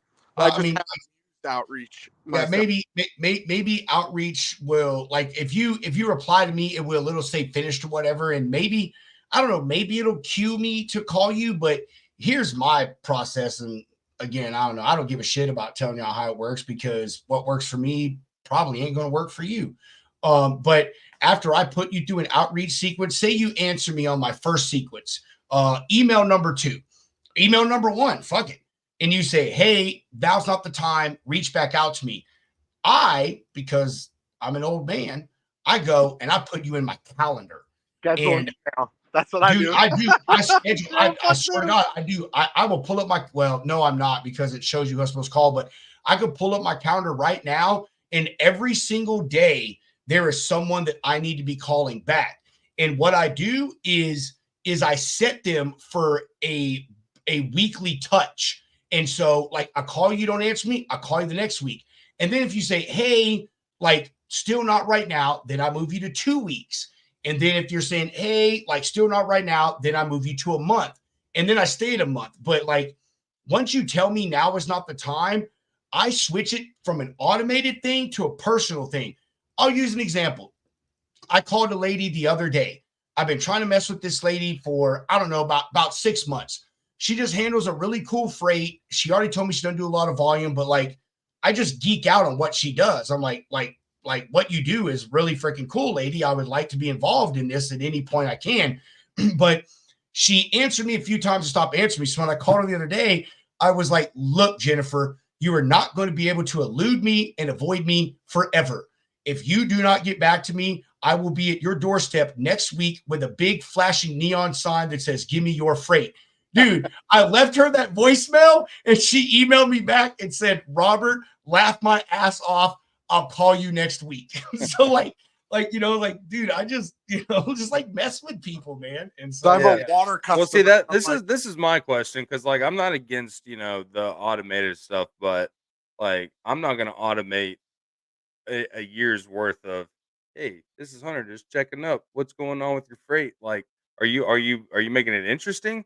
Like, are you mixing it up? Are you talking about different things? You're Like what if, because I would get lazy with that, just me personally. And like, obviously I feel like it's just waiting, you're just casting a net, which there's nothing wrong with that. But like, what if, I sent an email with a link to your guys' podcast to this. So thanks for the customer. Embedded the episode that I was in on. I was like, hey, want to learn more about me? Check out this podcast that I was on. Dude, I even use the podcast now. Like when I email someone or whatever now, I literally have a link to the podcast. I'm like, hey, I say my little thing or whatever, and I don't have a spiel. Me, I mess with people, and I don't say mess with people in a bad way, but like here's the way I look at stuff. Even in everyday life, if you can make someone laugh, you've got them. Like if you, because people remember when you raise emotion in them. Like I call you, hey, this is Robert with Synergy. I got trucks in the area right now. I got a guy backed at your back door, which is actually something I fucking say. I'm like, hey, I got a guy right behind your building right now. If you've got a load, I can send him over there. He can pick it up. And it sounds stupid, but like people like that stuff. So I mess with folks. I said this on a show a while back that, dude, I sent an email to a person, and the subject line was Kolachi's Texas Logistics. Dude, they answered me on the first email. I was like, that is the craziest fucking subject line I've ever seen. And like, it immediately made me open your email. And all I had in there was like, hey, like, look, I move freight, you have freight. Let's talk. That was the end of it. And now, actually, I can tell you exactly who it was. It was my windmill customer. Yeah. So like, dude, just BSing with them, bro. Just BSing with them, and they got back to me and said, and I don't know, that's what I do. But point is, Hunter, is I make it fun, dude. I change my sequences and my emails all the time. I get what you do. I wasn't like pinning it towards you, because I know you have a very detailed system. But I get what you're saying, bro. I'm very, very what's the word for it? I don't know. unconventional in my way of prospecting. I try to be the same way. I followed like the 12-step program, if you want to call it that. They say most deals are closed within the first 12 contacts, but I'm very strategic in knowing who has the business, how I can get in there with that business, and like I don't know, man. You spend a lot of time with these cats, and it's like, who's really dragging you along? And then once you get that opportunity for freight, who knows if it's even going to be worthwhile? So it's funny is I'm like you, right? But yet I see the world that I need to be in, like Rob. So that's where I brought my brother in. I was like, hey, this is your special. Yeah. Like you do this shit. I'm going to keep doing it the old school way, knocking on, whatever, right? Because I know there's a need for it. I just suck at it. So I'm like, hey, help me out. Dude, it is just, it's like, thank you for that, Steve. Yeah, like I don't know. Like if Steve Jobs is still alive, I forget who said it. The lazy man knows how to get shit done quick. Mm-hmm. And that's my path, man. That's my path. Like freight forwarders, my best friends in the world, and if I'm running for them, if it's in my niche, like drayage is a great pathway to get full truckload freight, because it mixes it up. If they're handling both, like they don't expect you to be talking about anything else but full truckloads. Yep. Well, and I've tried every trick in the book. Like, oh, you like baseball? Oh, you like football? You like music? Like, you can only go so far. Like, I'm not one to cut bullshit and play the game. Like, I don't want that, dude. Like, I know what I'm doing. If you're a cool customer, that's great. But I want quick results. Give me some shit. I just try to be different, man. And I've tried everything, bro. I first got into this and I used my fancy degree from college and my expansive vocabulary which doesn't come through when I talk, but I'm telling you, let me write an email for you. You'll be like, damn, this guy actually sounds like he knows what the hell he's talking about. Do you I've asked you offer to that send me service some for real, templates, man? Rob. I'll send you some templates, but all my templates have changed. They're literally just me being an That's idiot. fine, dude. No, I just well, see, that's what I always ask. Like, and people are like, oh, well, it's never the same, but like, send me one because like I will, it just takes that dude, one thing to spark that bit of creativity. Because like, I'll cast a net. I'll copy them all word for word and send them to you, bro. Like again, it doesn't matter to me because like, and again, dude, like this is me. This is my personality. Like I could send someone everything that I say, and then they're like, great. And then when they talk to you, you're like, hey, how you doing? Oh yeah, no, You know what See, I those are mean? the people that copy and paste and send it out. Yeah. Fuck no, man. But Like my thing is dude, is like I tried all that. I've tried everything in the book. Man, I got out here. I use these big fancy words. Oh man, I want to be your logistics provider, or blase backhauls and KPIs and analytics and what about check yes or no? Dude, hey, Ryan, I will say, you know what I used the other day is the clown party accident. I sent that to a big time shipper, and it probably won't take much to piece it together who it is, but like I sent it over and he emailed me back and he was like, "Hey Hunter, I love the email, but I'm not sure if this is a load that you're running for us and I just don't know about it. Is everything okay?" I was like, "Unfortunately, I've not been blessed to haul your freight just yet, but I figured this would brighten up your day." And he was like, "That shit's funny as So fuck. I actually We'll talk business down the road." And I was like, "Right on." So I have a chance. Like yeah, that's all I need. That's all I need. All my thing is send me an email like that. He was like, "Hey man, love the pitch, but I'm not the guy. Here's his email, and I'll put in a good word for you." Again, the man, magic, dude. I'm a freight wizard, dude. The magic freight ball. Like you roll the dice, look up their office, and be like, "Hey, love your facility, love your trucks. I'm sitting in this dump." Like, it just shakes it up. But yeah, honestly, like one thing you talk about, Rob, and one thing I've used a lot and have gotten back into is really the subject lines and staying away from words that will get you in the quarantine file. If you talk freight, if you talk rates, if you say service, yada yada yada, whatever, I'll send you an email and say, "Hey, how's the weather?" They're like, "What?" Yeah, dude, I'm telling you, man. Not bad. Like I said, I've used every trick that they put out there, man. I used the big fancy words. I used the partnership, relationship. Let me tell you something, man. When everyone's saying the same shit, it doesn't matter. Like, dude, these shippers hear this shit all the time. I used to be a shipper for a short amount of time. Like, and I wasn't a broker yet, so I didn't get it. Like, I was just like, oh, okay, hey, they're calling me for my business. But like now that I think back on it, I'm like, fuck, that was so aggravating answering 20 emails a week when, like, dude, you don't even realize that I'm a shipper, but I'm also my own fucking carrier. Like, I ship my own shit on my own trucks. Hey, you want to know a funny one that I've used too? And I discovered this on accident. So I got a reference from someone I used to work with, and in my subject line, I put reference from John Doe. We'll call him that.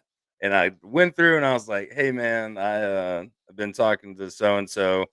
They just told me that you're really hard to get in touch with, so I guess I'm just gonna keep bothering you." And I just put a little biography in there. And this dude emailed me back. He's like, "Hey, I don't know who this guy is, but like we can talk."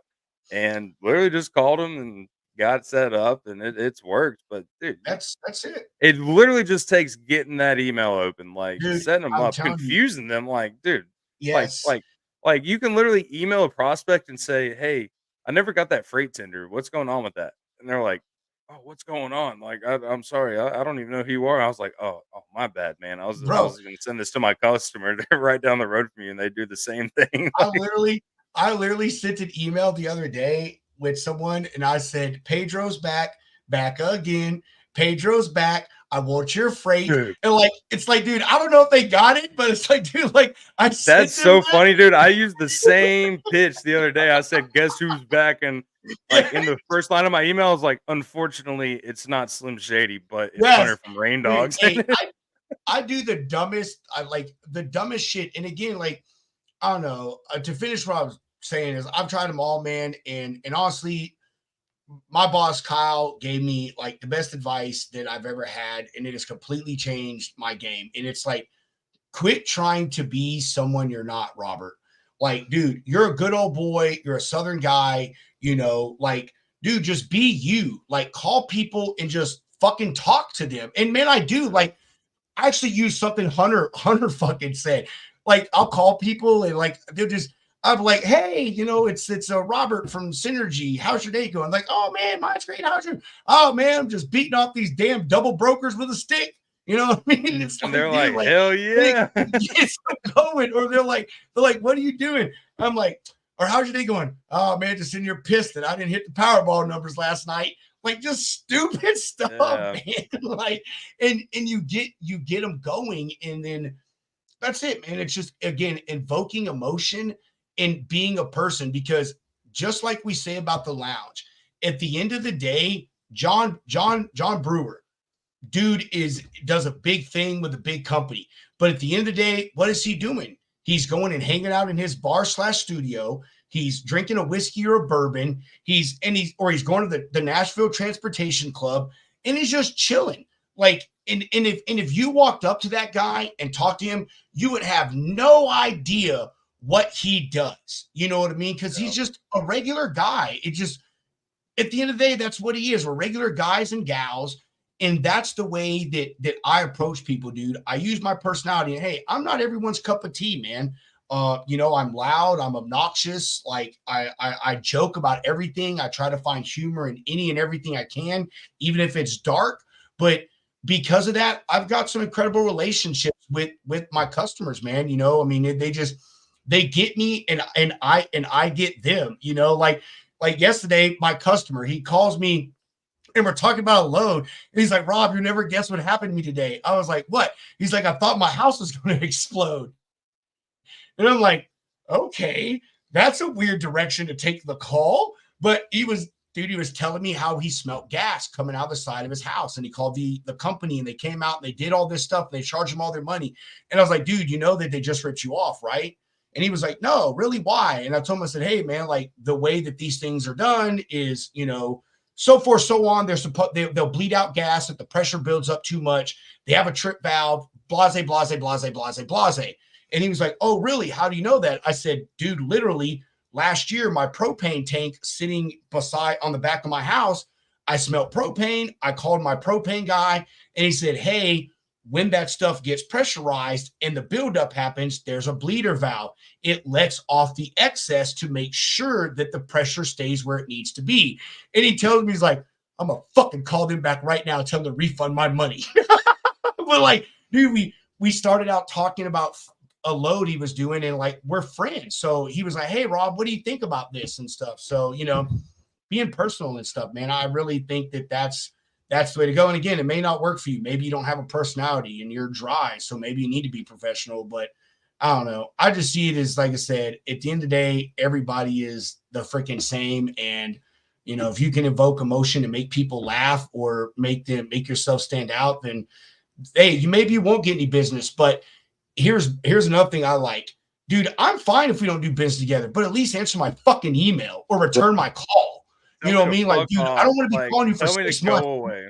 I'll yes. listen to you. Like, dude, that's it. Like, just tell me to buzz off. You know what I mean? Like that. So that's my thing. But making yourself stand out, man. And hey, take it for the worth. Even for those that aren't like, wanting any kind of entertainment, just being straightforward with them too. If you get them on the phone, like, hey man, like, really love what you do, would love to do some business with you, like, that never goes wrong. If you do the beat around the bush, like, give them the same old spiel, like, hey man, I see you're in the same area, or if I've done some freight out in that area before, yada yada. Like, it is what it is. Like, you're not going to be able to work with everybody. That's why logistics is beautiful. Like, there's so much of it, and there's somebody out there for you. You just got to find them. You're right. Logistics is a $50 trillion industry. 100 billion trillion.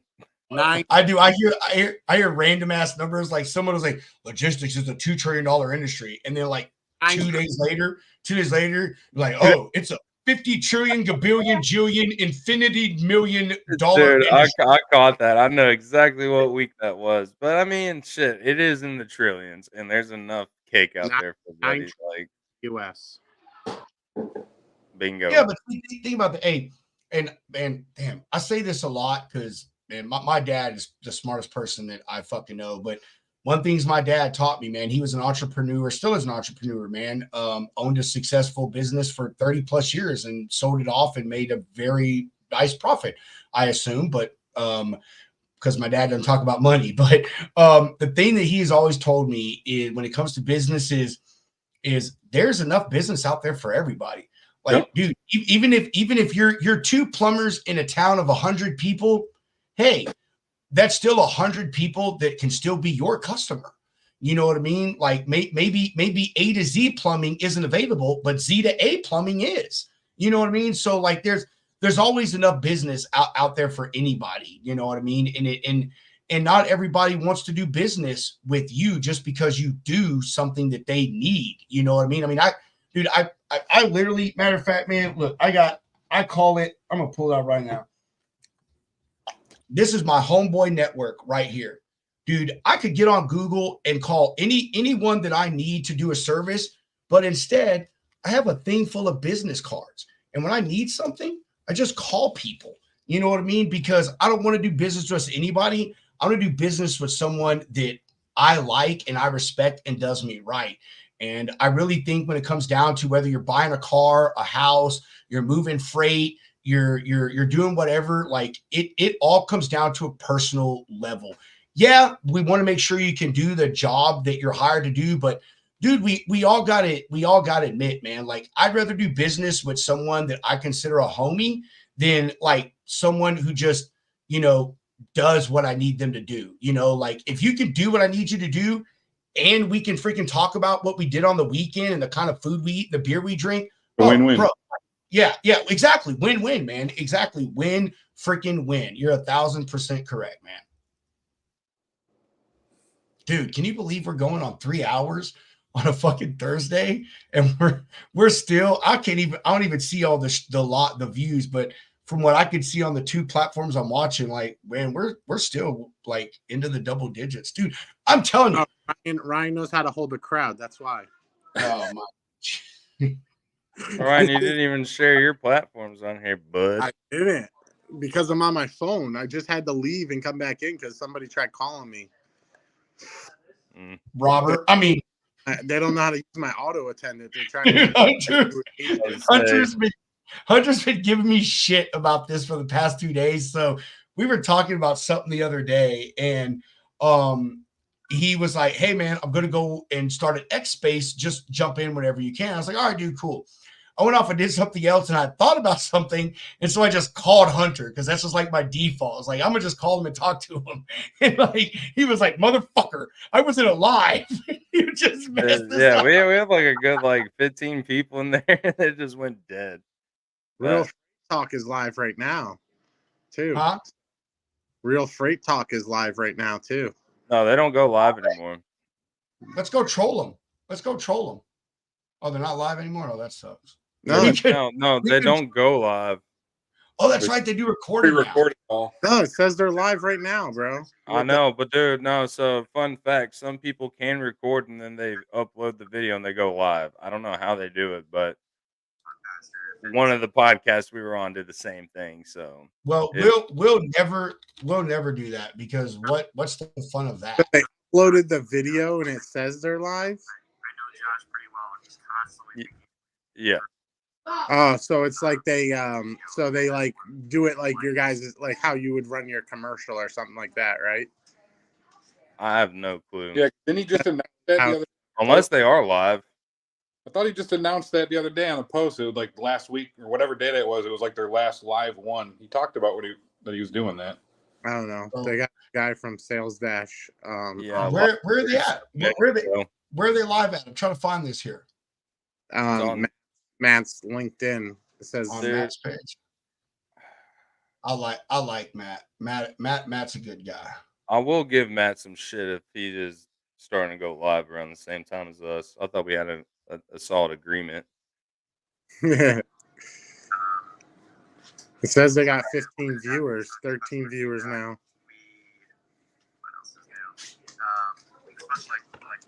Well, good for them. We had like 20 something plus in the first half of the show. I don't care. There's plenty of space out here. They probably got something else going on over there that people need to know about. So we are just sitting here twiddling our thumbs and bullshitting.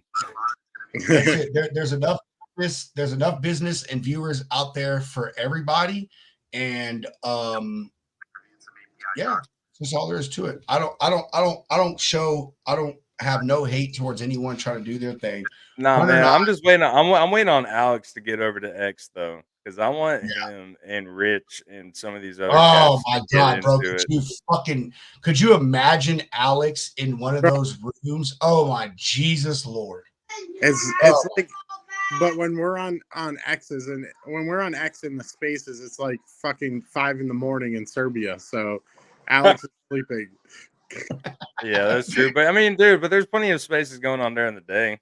That's like my office chatter. I was telling Rob that I'll literally turn on the spaces and just have it playing in the background while I'm working, and then I'll just chime in every now and then. Like, so like all my coworkers are just my friends on X. I can't entertain it because I get bored over here, man. If like things are slow or I'm like, just not really feeling it that day. The boys over there, man, the boys and gals and X, they'll get me going. It's fun. Yeah. The benefits of working remote are right here and there. But hey, Steve, are you on X? No. You need to, man. Yeah, you need to get up. I'm a newbie over there too. Hunter has converted me to the X religion. I'm telling you, bro. Let me send a message to my IT guy. Brian, set me up an X account. Thanks. Dude, there's you, especially you being a carrier, man. Like there is on a lot of it is the driver's side. Like there's some brokers on there, obviously, but like a lot of the chatter that we're involved in, or that that Hunter's got us into, is a lot with the King Spud, dude. Like he's from freaking X. Sage, we met him on X, man, and it's King Spud, Sage, Anil. Yeah, Ryan got us introduced to a lot of people. That too. Alex, Miles from Australia, Michael from Belgium. Dude, that dude is so fucking cool. The Knight Rider, dude. It's awesome, I love hearing that guy talk, man. But you learn a lot over there. Like it is a lot of like nonsense chatter, shit talking. But like as a broker that's never been in a truck before in my life, or like even as a broker, like hearing what's going on out in the world, and like having guys across the nation, like it's good knowledge. You learn a lot. IT's on it. IT's on it. It is, man. It is, and the conversations honestly are really invigorating, man. Like they really are, because it's, dude, like over here, like even in the lounge, even as laid back as we are, like Hunter and I have to have like some level of like, what's the word I'm looking for, Hunter? Not control, but like we can't have Terry's. It can't get but over on X, man, like dude, it's really, I wouldn't say a free for all, but you can say things over there that you can't say. It's just it's how Twitter has always been and always will be. It is the Wild West of social media. It's a step down from Reddit, but like there's a lot going on. It's so political and I hate it, but it's on just, X? Yeah. Super political. But I mean it can be, but yeah, some people do, but dude, even Dad of Two. So I want to use Dad of Two as an example. Hunter and I did a article and a show about predatory towing. All right. And I did not know Dad of Two. Dad of Two, he is a tow truck operator. He owns a company. And we haven't done a full show for predatory towing yet, but he did come over and tell us all about it. Well, I'm talking about when we did the article, and then we did like a 30-minute deal on it or whatever that day when they came out with the one about the people in Memphis. That's when we did it. Which was months ago. But however, like reading the article, I'm like, oh man, like these shitbag fucking towers, like they really are taking advantage of these people, so forth and so on. But dude, I got on X and met Dad of Two and like just listened to him, man, and him explain things. And it's like, okay, like that totally makes sense because, you go over and you switch to a carrier. So like one of the examples that Dad had gave is like, hey, you get a call and they're like, oh, it's an accident. Like there's 15 car pileup. There's bodies everywhere. Cars are exploding, and you send out your entire fleet and you get there and it's a fucking moped. You know what I mean? And so it's like, here you've sent out, like paid 4 drivers, fuel in 4 trucks, all these things to come to a scene that really did not need any of that. And that isn't his fault. Like that is the fault of the emergency services or whoever called them or whatever. And so he's like, dude, like I still have to pay these people. I still have to pay the diesel and just all these things. And I'm like, holy shit, that makes sense.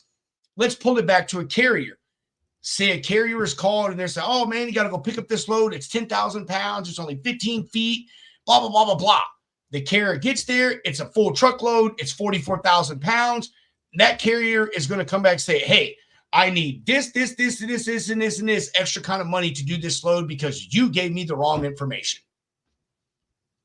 Like, and not saying that there aren't predatory tours out there. And Dad of Two, dude, he is one of the first ones to say, yes, there are shitbag people in my industry, just like there are in the broker industry, the carrier industry, law enforcement, all of that stuff, but he's like, hey, I'm getting wrapped up into a group of people that like, I'm not one of those folks. So point is, man, there is like so many people over there, Steve, that, man, like you may think one thing and you talk to them, you're like, holy crap, like eyes open. I have so much new information and I can totally go in a different direction.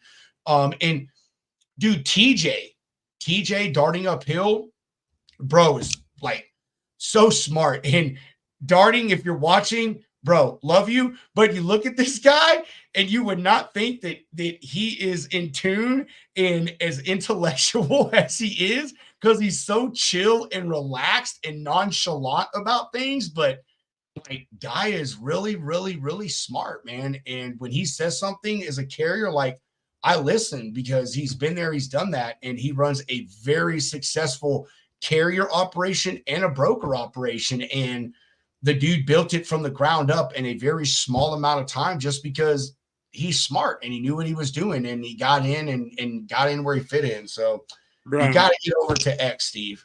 You want to hear the funniest thing in the world? You ready? Yeah. We already see your face, Ryan.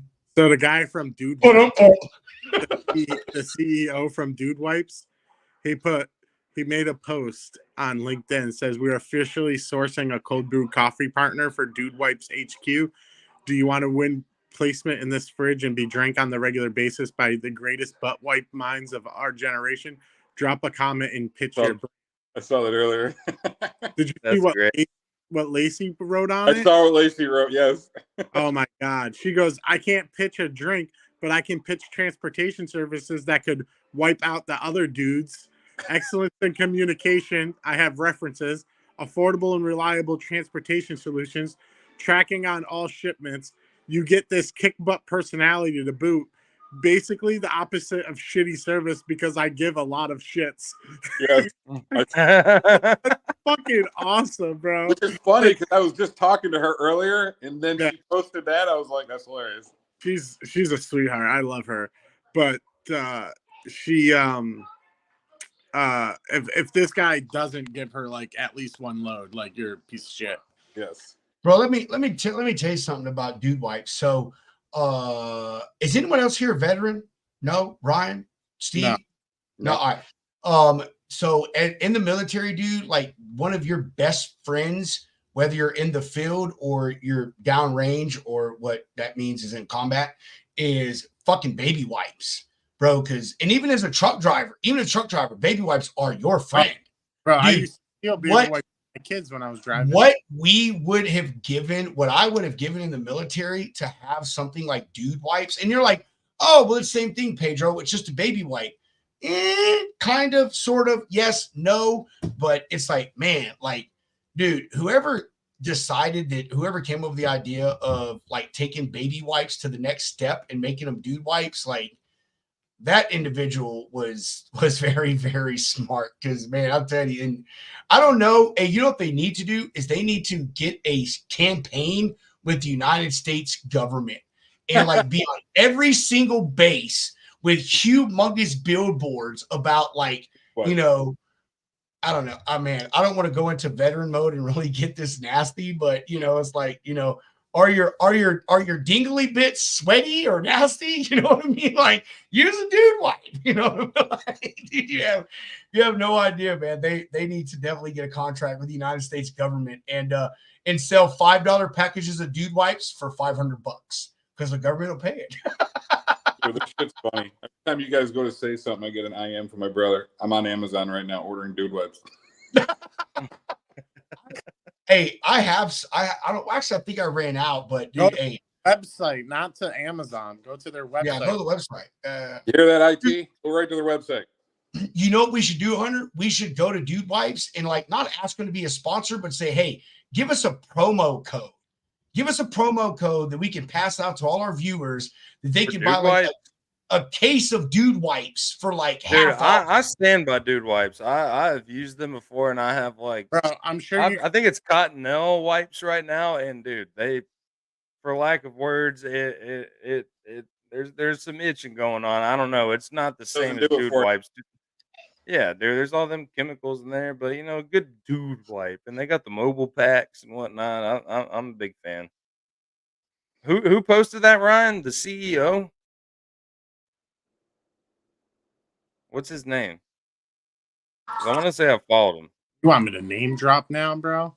Yeah, for sure. I want to go check it out. I'm not gonna fucking pitch the guy, but I think I'm already connected with him. I'm gonna tag him in the comments. I'm like, bro, where is our affiliate code? So that would be sick, dude. That would be sick to have Dude Wipes as a sponsor. Like, I'm serious, dude. I ain't worried about sponsor. Like, dude, just give me an affiliate code. So like we can like just blast Dude Wipes. I like it's not like an advertisement, but you know, my wife just called me from upstairs. We're the shit. And she so why not use Dude Wipes? Sean Riley. SEAN or SEAN, yeah. I'm going right now looking. Is your wife at work, Ryan? No, she's upstairs in the fucking bedroom and just called me to cut out my fucking microphone. Hey, how do you spell Wiley?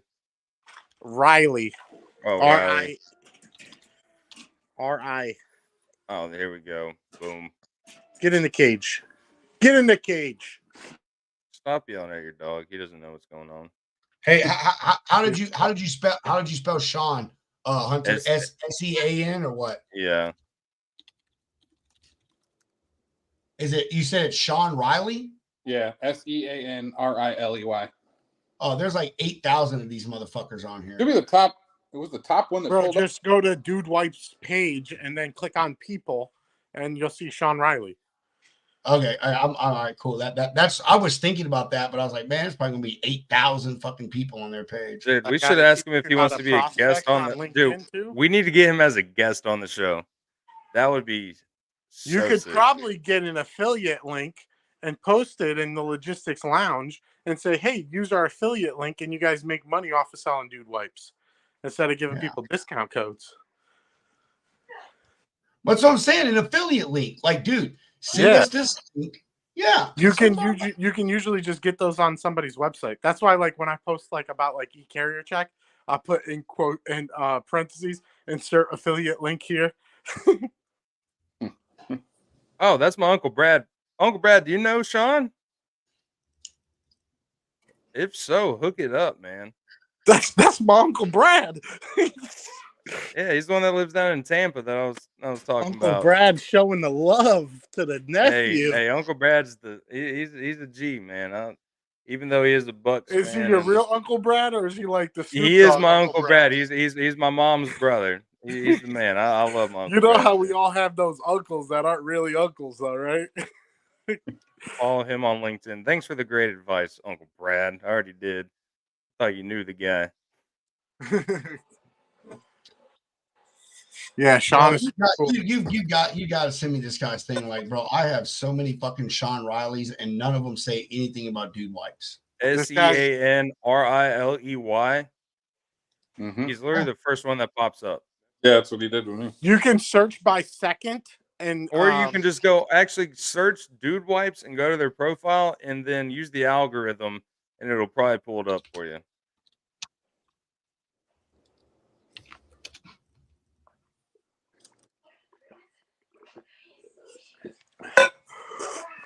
you could probably just now click on people.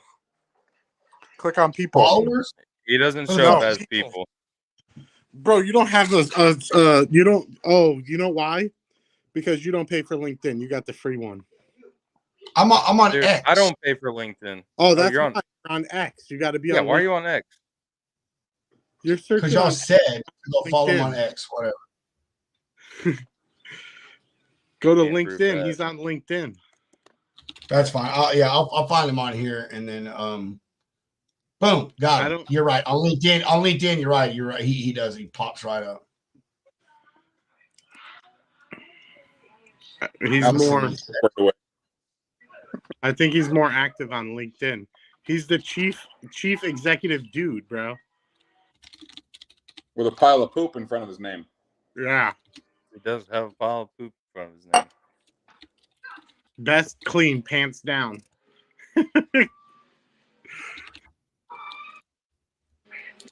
I'm sending him a connection request, and I told him we got to have you on the logistics lounge. And oh, by the way, we need an affiliate link to give to these truckers. Boom, request sent.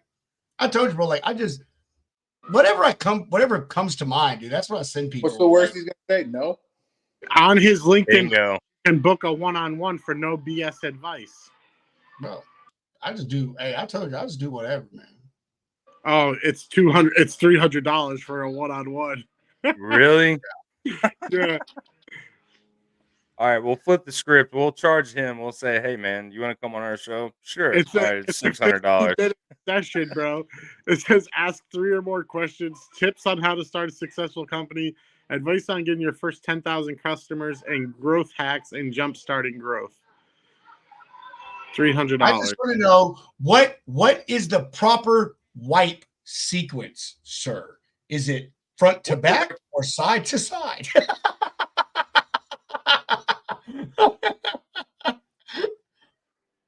You're crazy. Uncle Brad, have you talked with him? I feel like you have his contact information. You're just holding out. Yeah. Hook it up. He's funny as shit, and they have some. Seems like a cool guy. They got a job opening for operations coordinator in Chicago.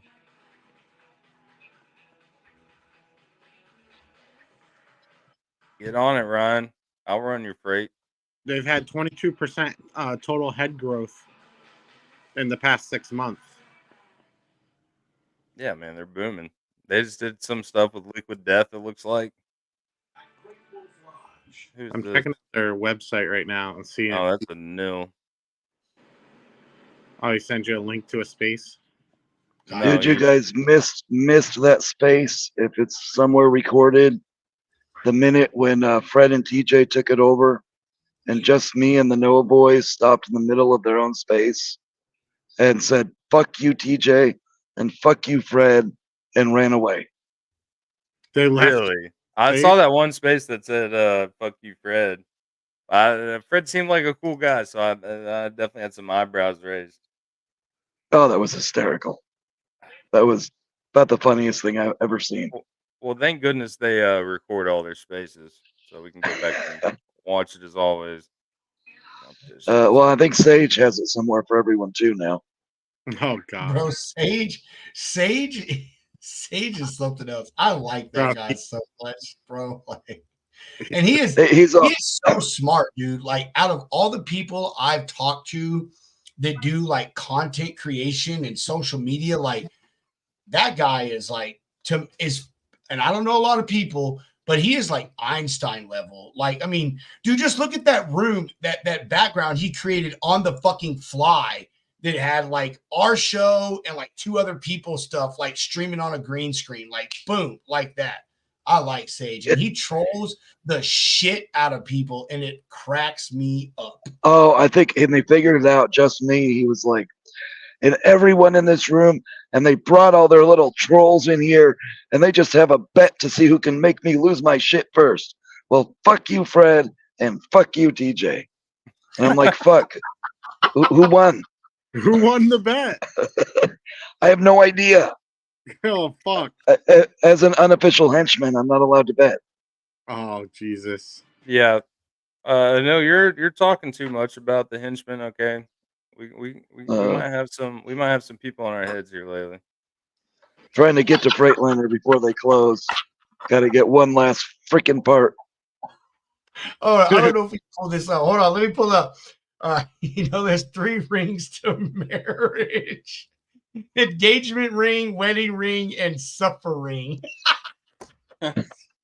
That's all. That's heard that before. Oh, Redneck is so funny, man. He is so funny. Oh, that's Cannabis King right there. We still have got to have Adam on the show. Hey, Adam, if you're watching, dude, you need to chime into some of these spaces we get in. After we get done here in a little bit, I'm going to start one from the lounge or my personal page. But all right, so chime on in. So I'm looking at these dude wipes. Do we get the fragrance free, the mint chill, the herbal relief, or the shea butter smooth?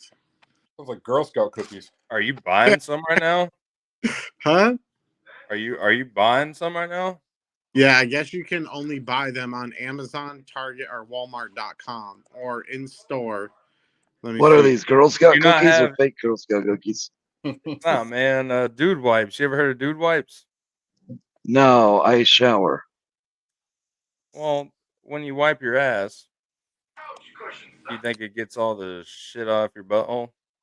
They're available in all the Walmart stores, so it's going to be hard to get any dude wipe crates because Walmart probably picks it up from them. Yeah, they're in all the Walmart stores. Wow, this conversation took a turn for the bottom. Well, that's what happened. Oh, God. That's what happens when you hop in it. You just come in here and stir the shit. Yeah. No pun intended. I would never do such a thing. Rob's got to go. No, he's going to the bathroom, looks like. Sampling the products? No, we will shut this down here in a minute because we're going to get the spaces cooked up.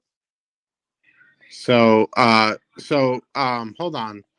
You sure you don't want to just go into Noah's space and entertain yourself? Oh, hold on. That Marlon guy's running it. Dude, I don't like it when I can't talk. Unless Alex is in there. Dude, they made Alex a co-host. I cannot believe that. I saw that, dude. He's infiltrating big time. Oh my God. Talking about the pyramid and like. Hold on, Brian. I need you to chime in. I need to know: do I do fragrance free, herbal relief, mint chill, or shea butter smooth? What's Brian doing? Oh, shea butter smooth, baby. Shea butter smooth. It's shea butter. Say that again. Say that again. I got my screen recorder on. Shea butter smooth. You got to say it like you mean it. Fragrance free. No, that doesn't do it for me. Herbal relief. So I kind of like that. Can you say that again? The herbal relief, I feel like, is if you got hemorrhoids, it's got some in it. I've been married a while. I could use some herbal relief. And then the mint chill, which is with mint and eucalyptus oils. That you need to send that to just me. Redneck says it sounds like drinks at a gay bar. Shea butter smooth, I feel like, is for our club over there. Space. It's shea butter and coconut scented. I don't know. I don't know how dude these things really are if they're coconut scented. I You feel like shouldn't have got me this excited. My birthday's not till the end of March. oh my I god, just had the OG ones, man. So the unscented, I mean, it works. It works. the fragrance free. Yeah. I I feel mean, unless you want to scratch your ass in the middle of the day and smell your finger, then I don't think it really matters. Oh, Jesus. Jesus. I just got a text from Sage. Oh no. Oh, dude. Yeah, I know. I got Sage hacked back into the spaces previously discussed, and it was great. He's doing full reviews, man. He's got an incognito page, but he knows how to like stream it to his streaming platforms. So like he'll just listen in on it and then mute it and then like comment on what they're saying. Like he's got way too much content to comment on now. Oh, dude, he's got mission control. He took the camera off and showed us his full setup. It's nuts. Like, yeah, he's got like that's because he's taking all the money. You know, he's just ripping off all the carriers as a big time broker like that. Got that garage full of fucking G-Wagons. He does millions of dollars in freight, and I mean, there's no way he can do that. He's just got to be ripping people off. Oh yeah, of course, man. He can't possibly be providing any service. No broker's worth that much. I mean, it's just a laptop and a fax machine and a pager. I mean, I don't see the big deal. All you have to do is call a company and say, "Hey, I'm a broker. Let me run your freight," and they say yes. Like, oh yeah, not rocket science. It's that easy, bro. The only question I expect from a shipper is, "How much do you want to get paid?" And then you just give the freight to the truck driver, some random fucking shitball, and you know they pull up and the door opens even though it's a different color than the truck, and just tons of piss bottles fall out, and they're 3 hours late. And I mean, it was a great rip there, right? That's the plan. That's how you get rich as a broker. I'm still trying to figure Rich out. They sounded more like Rich than Rich does today. Bro, this guy just got a job from fucking Dude Wipes by commenting on here about coffee. He goes, "Here's my pitch. I work as your corporate barista and make cold brew for the office every day. I develop the perfect blend to please everyone in the office. Dude Wipes decides to do a limited release like the candy sharks due to internal popularity. It sells out in minutes. A new subsidiary is boring. The Kaka Coffee Company. Some flavor ideas: mint chill mocha, medium roast cold poo, and white chocolate raspberry. And why stop there in the beverage space? Coca-Cola is begging to be made." And the guy from the CEO of Dude Wipes goes, "John Fleet, my guy, bring in the fire." And he goes, "Sean Riley, the kind of fire that only that sweet caca cold poo can extinguish." And then he hires the HR guy. Sean Riley comments back, tags the HR guy and says, "Hire this man." Dude, you can't tell me that guy's not using Chat GPT. Ryan, you're paying for it now, right? No, I'm not. Oh shit! I was about to say copy that and then put it in the Chat GPT and say make this funnier. So he goes, Tyler. He goes, "I know he said hire this man, but do I still send in a resume or question mark? Not promising the best formatting, but I can fit it on a Dude Wipe if it helps." Dude, hey, I want to pause. I'm going to pause on this for a minute, and I know that we're kind of bullshitting right now, but I really feel like this ties back into what we were talking about earlier on the prospecting stuff. Like, look at what this guy just did. Yeah. He just, whether he did Chat GPT or fucking what, like this guy, you said it was a guy, right, Ryan? Yeah. Yeah. This guy went on there, talked shit, was themselves, being funny, trolling them, whatever you want to say. And now, like, look at what is a possible venture or opportunity in front of this person just because they said, "Hey, you know what? I'm not going to be like everybody else. I'm just going to go on here, mess with them, and shoot my shot, and you know, look what happens." And I'm telling you, man, like that is the way to be. Like, just be yourself. America, bro. Everyone hates salespeople. I don't give a shit what anyone here says. If I get a sales call during the day, I don't want to hear your crap. I ain't got time for it. I know you're just doing your job, but I got other things to do about you telling me how I need to donate to the Police Officers Association or some political person, or I buy my car warranty or solar, or do I want to sell my house? Well, those are overseas salespeople that are usually calling you. Like, no, I mean not. But you know, the salesperson that gets me is the police one, because I'm like, my ex-wife, the whore, is a cop. I ain't donating a fucking dollar. Hey, so I want to say this. So my wife had a short stint at a company that they do like fundraising, and their thing was mostly political stuff, like politicians, and like she could see the breakdown of what they got. And I don't know, she's eating dinner, maybe she can tell me later, but like, dude, it's just like when you go, say you go here we have a gas station chain called Sefco. Say you go to Sefco and they're doing the Children's Miracle Network.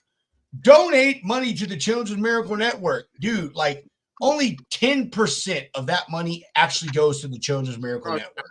Yep. You know what I mean? So like it's like the same thing, man. They call you and they say, "Oh, give money to the Police Officers Association. Give us $20." Like $3 of that, $5 of that goes to that association. Well, that makes me feel better. Maybe I'll donate now. Yeah, I'm serious. Dude. I would rather I'd rather support telemarketers than cops. Dude, I was shocked when my wife told me that, man. Like, and because once she found it out at the place she worked, she like dived into it and it looked at like the charities that people give to. And bro, these companies. Let me tell you a story, because when I was a kid, I sold mistletoe in front of stores, made $3,000-$4,000 in California doing the shit. We'd go pick it, bag it, whatever. When I wasn't cute anymore, I hired little kids to do it. But the Girl Scouts like kicked us out of all our good spots. So we went with the the child molester that or whatever that helped me out with the job, and we went to the United Way and gave them like $200, and they gave us hats and flyers and pins, and we were able to kick the Girl Scouts out of Sam's Club. So then we were selling our mistletoe again. I can swear I think we did like $15,000 the last Christmas I did that at like 17 with a bunch of little kids going around selling for us. So, and you know how much we gave to the United Way? Nothing. Just the $200 for the fucking hat. Yeah, that's it, dude. Yeah. It's stuff like that's crazy. But anyway, my whole point. Allegedly. Yeah, allegedly. My whole point was there is, I mean, look, that person got on there and, shot their shot, and, something's gonna come of that. So I just want to use that to drive my point home. Like, quit.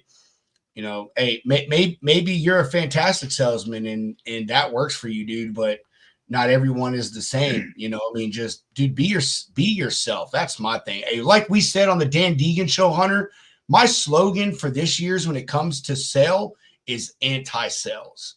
That's it. I'm not calling you and talking about your freight and stuff right off the bat. I'm calling you and let's talk about, the fucking Super Bowl or the Stanley Cup, or, let's talk about double brokers or whatever. You know what I mean? Like, I've got part salesmen that come into our fucking shop all the time.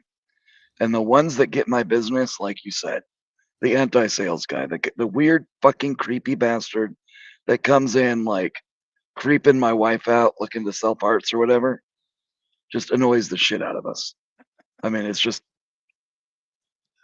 and honestly, I'm price and service, but yeah, I just don't get the point. Because why you know why it is because like they're not coming at you like every other asshole salesperson trying to sell parts and equipment and whatever, to you. They're coming there and like, hey, I can't remember the guy's name. Oh my God, I wish I could. But he's the young black guy that goes door to door and sells the spray. And I know everyone's seen him. Like, dude, he does these incredible freaking sales pitches and records them live. And like everyone says yes to him. A, because he's funny, B, because he's upfront, and C, because he's relatable. And like, that's it. Like, dude, people, I've even seen comments of people who have bought stuff from him. Like, I didn't even need this shit. But just because he was funny, made me laugh. Like, I bought his product.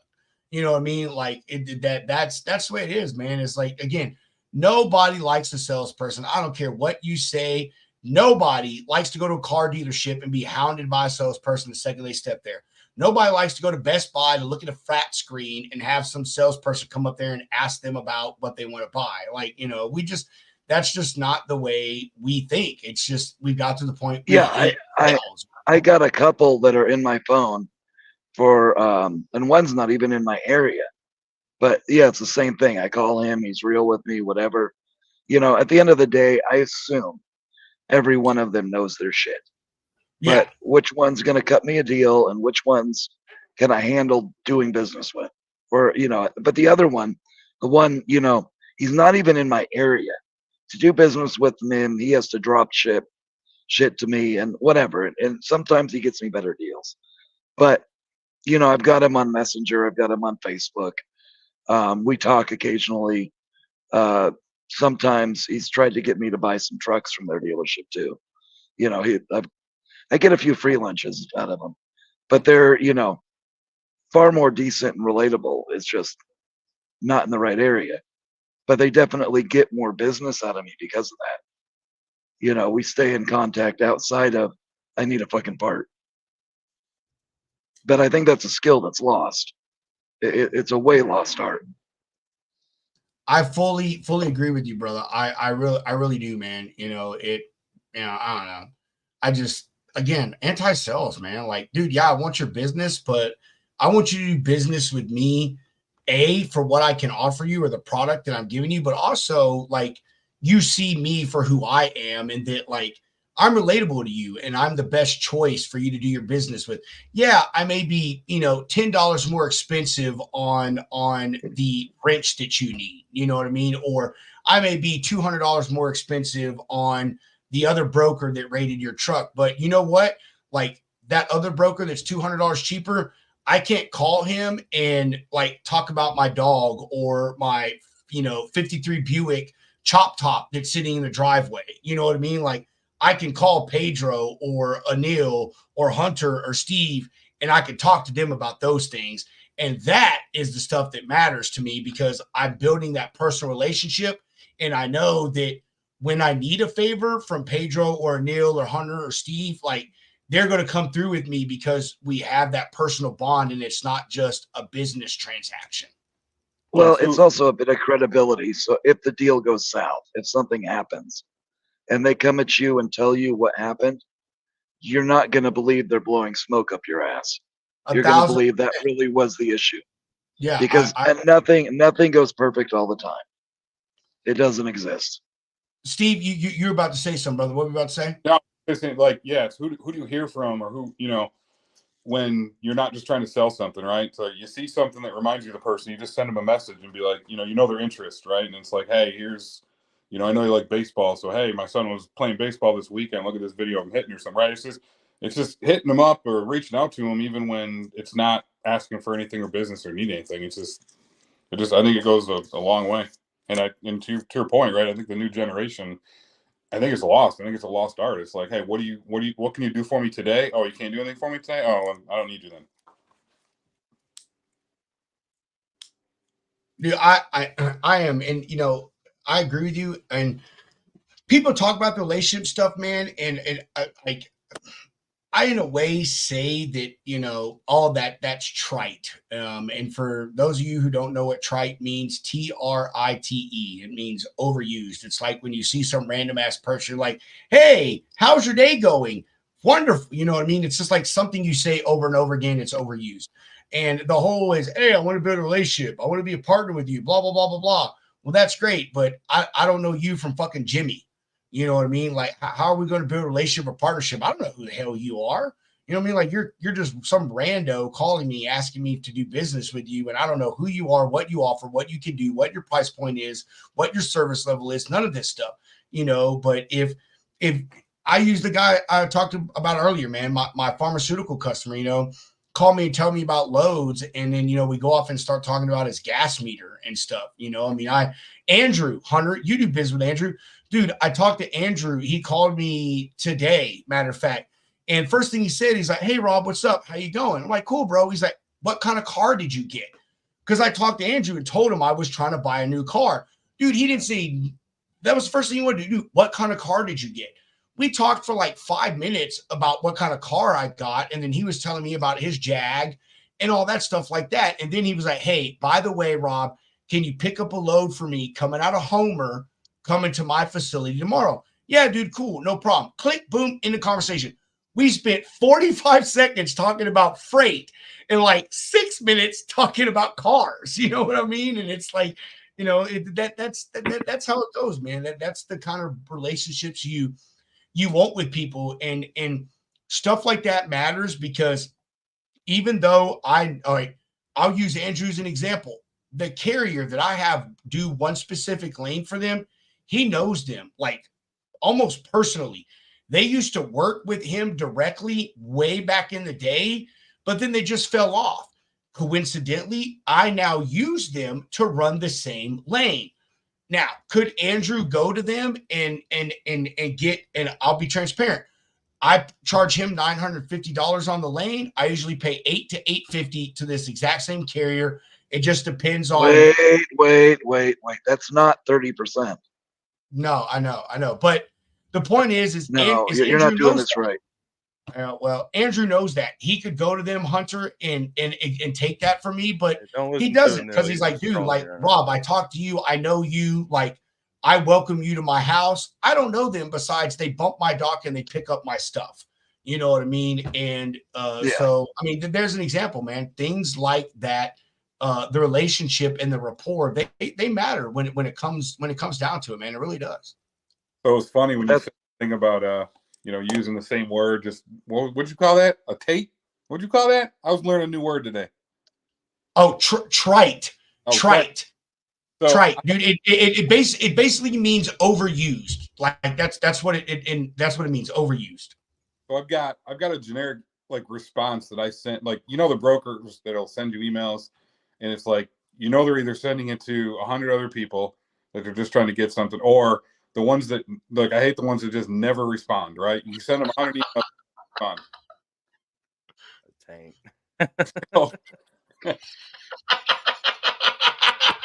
Keep going, Steve. I know. I shouldn't have pulled that up on screen. I'm sorry, bro. Like it completely. Redneck does that, man. It pull you in. Oh man. Oh, where was I going with that now? Shit. No. So I got the same generic line that I'll send like to that. It's like, hello. Please see my rate quote below. Let me know if I can further assist. Like the ones I know that are not going to respond. Like when I first started doing this, I used to get these very lengthy or whatever, as much detail as possible on responses, and you don't hear anything back. So the customers that I got a relationship with, I'll be a lot more personal in there. Ones like that, it's like literally the same line that I'll put on pretty much every email when I send back the ones that I know I'm never going to hear back from. Yeah, exactly, man. That's what I'm saying. Personality and being personal, like it goes all the way. And even though I was talking about like my sequences earlier, like if I send you an email, Steve, say you're a shipper, I send you an email, like my emails are, man, I don't want to pump myself up because I'm not trying to do that, but my emails are so good that like you think they're just for you. Like they are, you know what I mean? Like I make them so broad and so vague, but I also make them like almost exact to what you're doing. And so like that's it. You know, I mean, people think, oh man, this guy's talking directly to me. He knows exactly what I do, so forth, so on. And then they call me back. And I'm telling you, man, hardly ever do I mention freight, maybe one sentence. That's it, man. Like I love memes. God, I love fucking memes and GIFs and fucking emails, dude. I've had so many people reply to me and say, I'm replying simply because that was a badass GIF. You know what I mean? Like I just think that shit was so funny. I'm replying to you. I don't need your service, but you made me laugh. So I'm going to reply to you and tell you that I don't need you. You know what I mean? Or, hey, I'm replying because out of the 50 emails that I've gotten this week about someone trying to prospect me, like yours stood out to me. So it's about those little things and making people, I said it before, bringing out emotion. That really is what it is, man. It truly is bringing out emotion in people and connecting on emotional level, because we all know, like, we make our friends based on emotional connections and things we have in common. We marry our spouses based on emotional connection and things we have in common. Titties. Dude, no, not on here, Anil. Not on here. Save that for X. I know we only got, hey, we do need to shut this down because we're about to get shut down on LinkedIn. You are. But also, we're going to carry this over to X. So, Steve, if you made your X profile, go follow at Logistics Lounge. Where's he at? Where's Steve's brother? Gosh damn it. Let me scroll through these 80,000 comments between Adam and fucking Redneck here. You need Brian, dude. You need Brian. Brian. He needs his login time now, private. Time now. Yeah, we're about to get cooking over there. All right, guys. Hey, later, Steve. Hey, dude, you're officially a lounge lizard. Anytime you want to come on, man, just hang out, brother. Just let us know, dude. We'll shoot you a link. You can come and chill out. Anil, I'll catch you and Hunter on X. I'm about to go eat this sausage and taters. Rob, do not call me. Do not call me because I'm starting it from my phone from the lounge space. I'm gonna call Anil. Later, guys. Later, Steve. We so appreciate all of you tuning in to listening to our logistics / sales / dating / I don't know, all the other crap that we talked about tonight. Dude wipes, like your dangly bits. We just appreciate everyone hanging out and joining us. If you were connected with us on X, Hunter, you going to start it from the lounge page or from your page? I'm going to start from the lounge page. If you are on X, whether you're connected with us or not, go on X, formerly Twitter, and go search the Logistics Lounge. Follow us. Hunter is about to create a room on there, and we will continue the party over there on X, since LinkedIn is going to kick us off in 3 minutes and 39 seconds. 39 seconds. Sorry. But with all that, we are going to end. But before we do, we're going to give some love to our sponsor. We talked about a lot of stuff tonight, and how there is really no sure thing in this industry when it comes to prospecting your customers. But if there is one sure thing, it is doing business with Shoreline Capital when it comes to your factoring game. As Hunter has said, it is always a sure thing with Shoreline.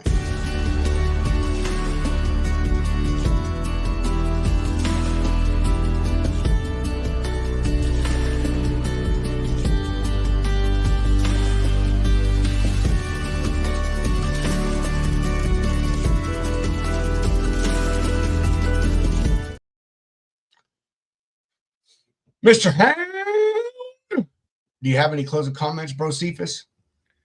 Yeah, catch us tomorrow for Ladies' Night. Oh, yeah. A wild event.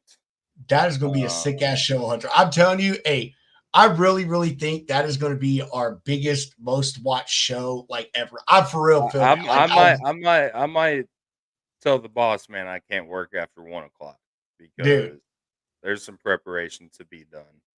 But, there is some preparation to be done. We talked about it. I want to make like a couple of special videos for tomorrow, and we need to get with Sage on that idea that you had, and see if we can find a way to implement that somehow. I really love that idea. He's floating around there somewhere. We'll get him locked in. Hey Adam, I hear you on there, but yeah, I got this space started as cool, bro. SpaceX #build that pyramid. So there you go. We'll make it ride. That's right. We will see all of you wonderful ladies and gents tomorrow. What time's the show? 4 p.m. 4 p.m. That's Friday. Yeah, 4 p.m. here tomorrow, ladies' night, in celebration of the start of Women's History Month.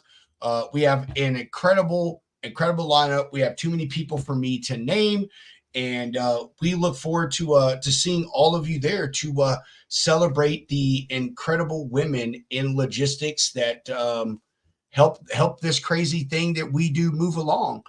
And with that, as I always say, chunk them deuces.